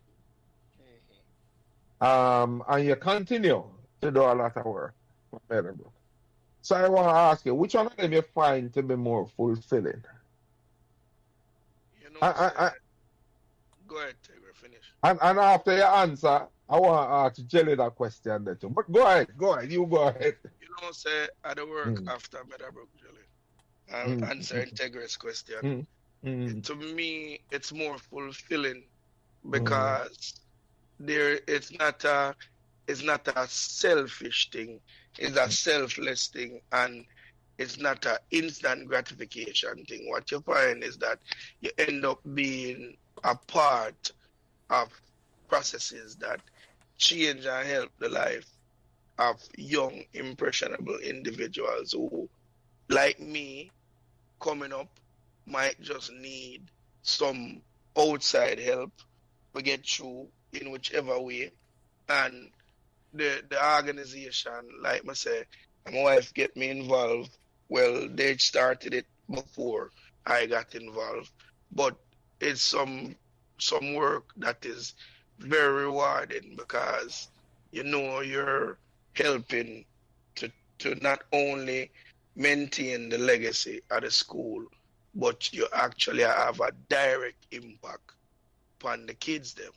And it from the school about from 1958, you're a part of an organization we end up by the school, the first bus.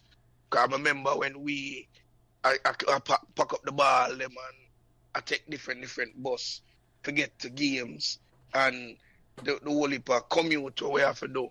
And now for now, so the school have them own transportation where the team can just sit in and go and game. That's huge.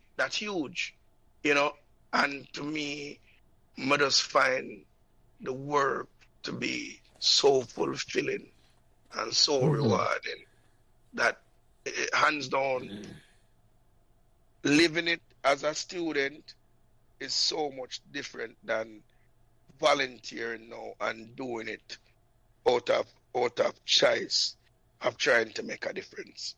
So that's my thing there. Yeah, man, I expected nothing less. And Jolly, you know, so I want to ask you. I mean, I know your interview, but you know, being that you were the first, the first captain for carry Meadowbrook to a victory in a major schoolboy championship. And now with what you're doing now to bring back the whole vibes to the Meadowbrook and the school spirits. Which one you found? Which one you find? Or you find what's the difference in terms of fulfillment in your mind? Sorry. I want to tell you the truth, you know, Dante. You see, the one when we did earlier when I go to school, that was like a competition, you know. It's like you play because you want to win. Yeah. This one, you know, came at a time in my life when I needed it, you know. It was like therapy for me. I did not go in a dark place, you know. I just decided to just start talk about certain things. And it turned on my life in terms of how I look on things, you know. I realized that it inspires a whole heap of people. So without a doubt, you know. When mother here, so it's like every time I get up on my time, and it's like sometimes I don't even know why I'm doing it. It's like inspiration I get, you know. If I say call a person, you know, reach out to that person. I'm just follow it up, you know. So it's people. It's not in a labor for me, you know. It's like somebody that tell me what to do, and I say, boy, let's go and do it in a land. Let's go and do it, Jelly. So without a doubt, man, you follow me, I say, because me have, in a sense, I'm starting to me, I say, but Meadowbrook can be great or better. You see me, I say to me, I have vision to say, Meadowbrook have a big stadium down at the bottom field. It's a home. And then the vision I have in my mind, I think, exactly. And we can inspire a generation of man to do it like what the earlier generation they do. Me I say, right. I saw me I look on it, man. Me not have to do it, you know. Me just want to inspire. Yeah, man. I must make you know the way you approach this thing, it's inspiring. I'll be honest with you. The way you have approached and you might not see it, but it comes across very professional to me. You know, the way you go about making the appointments, keeping them, you know, master, getting the people together and the production of the thing, I must say. You know, it just gets better to me. So, you know, it's inspiring to me. So I like that. Yeah, man. Yeah, man, I appreciate that. I appreciate that, Dante. Trust me. I appreciate that because, as I say, winning the first thing was a big thing. It meant a whole heap to me. But doing this, in a sense, it's almost like, and you don't know what's happening. I do it. At least I'm being inspired to do it, and I do it. I tell you the truth. I'm being inspired to do it where, and I don't care about the outcome, but I know say the outcome, not say it no matter, the outcome I will come. You follow me? I say, when me Ciardi come on tonight and say, Meadowbrook, that school of possibility, I say, at that vision, I want a year again. I mean, a year tonight from man attack, and I bring up that. All the way so here I talk about, the idea I talk about to the school, I'm going to buy lunch. Somebody may take them things from. I want to tape it. Exactly. A vision I get from people, and I say, yeah, man, but I don't see why I can't talk about that and inspire people to go try to do it. You follow me? I say to you, it's all about that, man. It's all I like that. Yeah, man. It's like, it don't feel like no work to me. I just go and do it because I love it.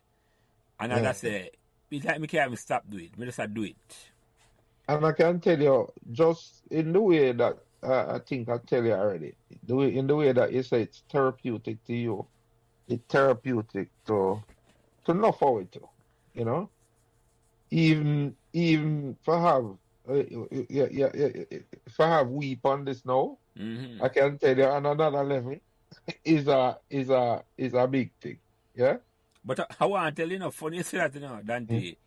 There's a science behind that. This week, I listen to something, and somebody, I say, them do a survey, and like them go to the old people home. And all the way not too far from that, And them give them people them say, boy, if you listen to music back in them old days, like what we listen to our memories. And after a couple of months, and the man them check them things, it's like the man them, the people them get younger. I listen back music from them days and I think about them old memories. I say, right, that's what I do, you say, you know. In a sense, we them realize say we're revitalize ourselves by a go back, let's say, you know. You follow me, I say to you. I never go out to say that, I go do, you know, but to me, I say, right, because me can't talk about for myself. And when I talk about it for yourself, when I feel so much better, you don't leave them conversation, you do it, or I listen back. With a smile, without a smile by your face and a laugh and I remember. And trust me, man, that make you feel younger every time, man. It make you put in a different place, man. It put in a different place, Dante. You follow me? I said to you, it put me in a different place. It has been an exercise where it helped me a whole heap, man. Me in a different place completely, man. Then when I started a year ago. You follow me? I said to you, the end of this month, 52 consecutive podcasts are going to come out. So, yeah, man, next week, number 50, and as you know, in a cricket term, that's a big thing, you know, so. Yeah.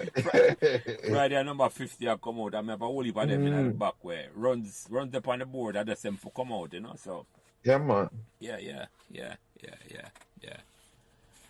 So, Ciardi, any question you think we could have asked, we never asked, or any topic where you want to bring up? Because I remember the first time Dante No, not Jelly. Yeah, you hear me? Yeah, man, go ahead, man.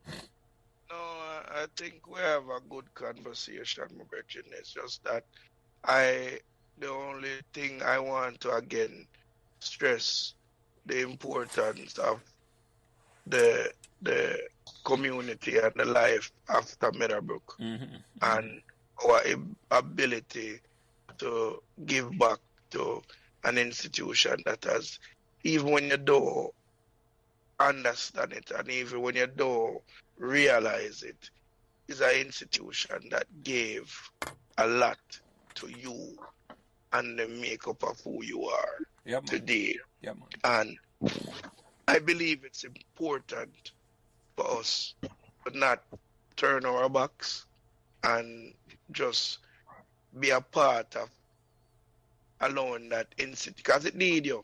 Meadowbrook need you. Don't believe say it don't need you. It need your input. It need your help, because for it to survive, it take many hands to make the work light. And we all are very valuable in the success of Meadowbrook, because we are part of Meadowbrook, you know. We are all a part of it. Once you grace the halls, once you sit in the classroom, once you come through the school, you're now a part of Meadowbrook. You're interwoven into the fiber of what Meadowbrook is. And by default, you're a part of Meadowbrook history. So you know have to wear that as a badge of honor and understand say, to whom much is given, much is expected. Meadowbrook need you just as much. So you need to just get involved. You need to be a part of it. You need to pay attention, because some little youth are come through and I go shape or mold for them world. Yeah. Just like you, based upon their experiences that they're going to have at Meadowbrook. So help us to make it the best experience ever by giving them all the resources where they need so them can be successful, my brethren. And that's my message. Yeah, man. That's all I want to say. Yeah. So before we close it out, I always have a last question. I have a first question and a last question everybody have to answer. And for you, Ciardi, what made Meadowbrook magical? What made Meadowbrook magical again is the possibilities. What made Meadowbrook magical for me was the location. What made Meadowbrook magical for me was the faculty and staff, the leadership.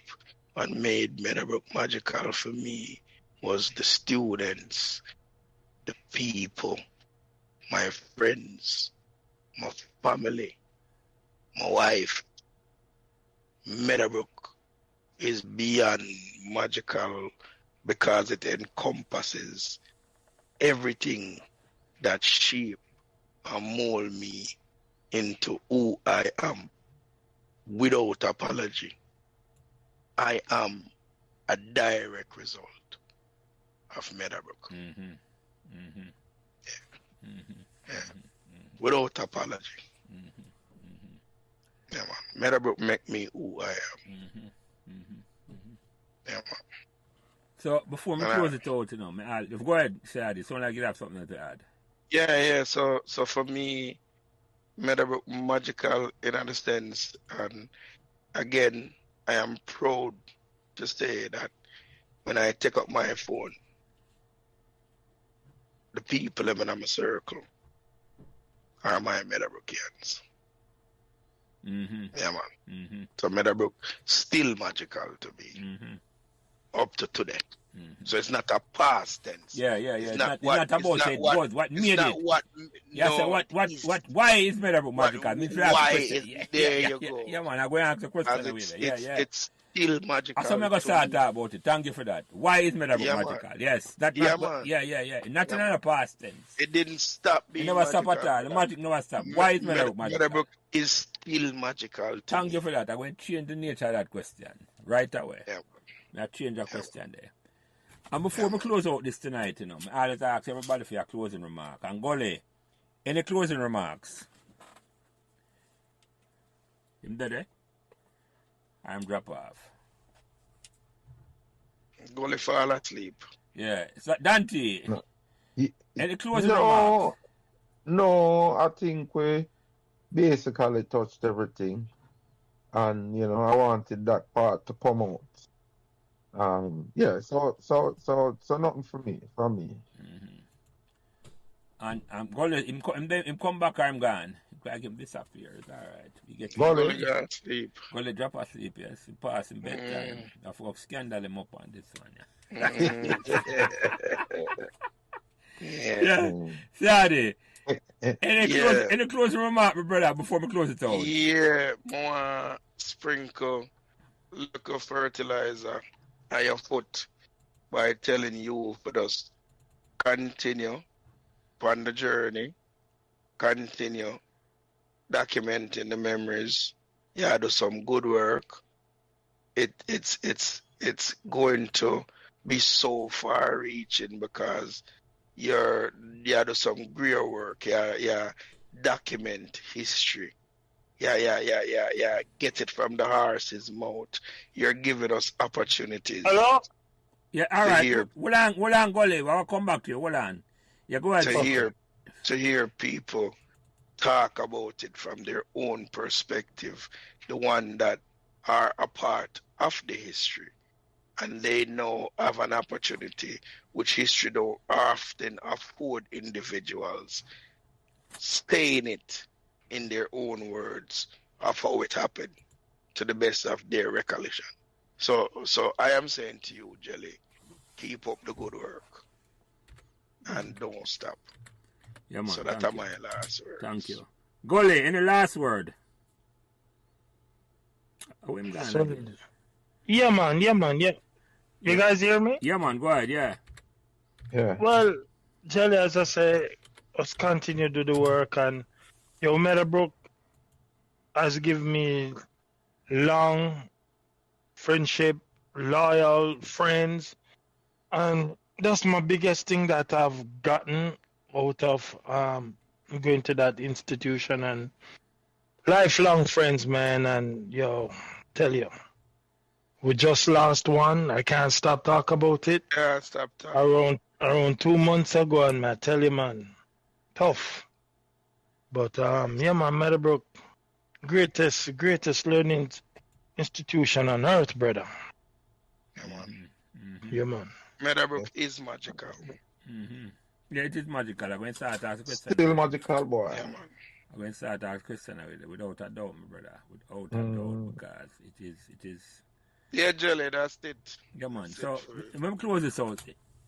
So, gentlemen, Sefton, Golilets, Donovan, Dante, Thomas, our special guest tonight, Ciardi, Ciardi Franklin. I want to thank all of you for coming on. Come spend the night with us and come spend the evening. And God bless the whole away. And God bless that great institution at Meadowbrook Avenue, I love if you have them conversation, yeah, and I memorize them thing, yeah, and I try make the possibility of Meadowbrook become a real thing again. That's why I leave it. So thank you all. God bless all the way. And God bless that great institution at 2 Meadowbrook Avenue, my brother. Give thanks, Jerry. Thank you. God bless you too. Have a good night, all. Thank you. Yeah, man. I respect. Yeah, man. Give off all Give thanks, everybody. Give thanks. Blessings, Pele Blessing and Gully. Dante, plenty Gully. Yeah, man. Cool. All right, have a good night, my brother. Cool, yeah. Good reason. Yeah, man. Good reason. Cool. So remember to like, share, and subscribe these Meadowbrook Memories podcasts, so neither you nor your friends will miss another Meadowbrook conversation. Thanks. Thanks for listening to Meadowbrook Memories, and remember to give us all the support and encouragement you can on whatever social media platform you are listening. And special thanks to my production manager, Kyle Prince, who takes care of everything involved in getting the podcast out every week.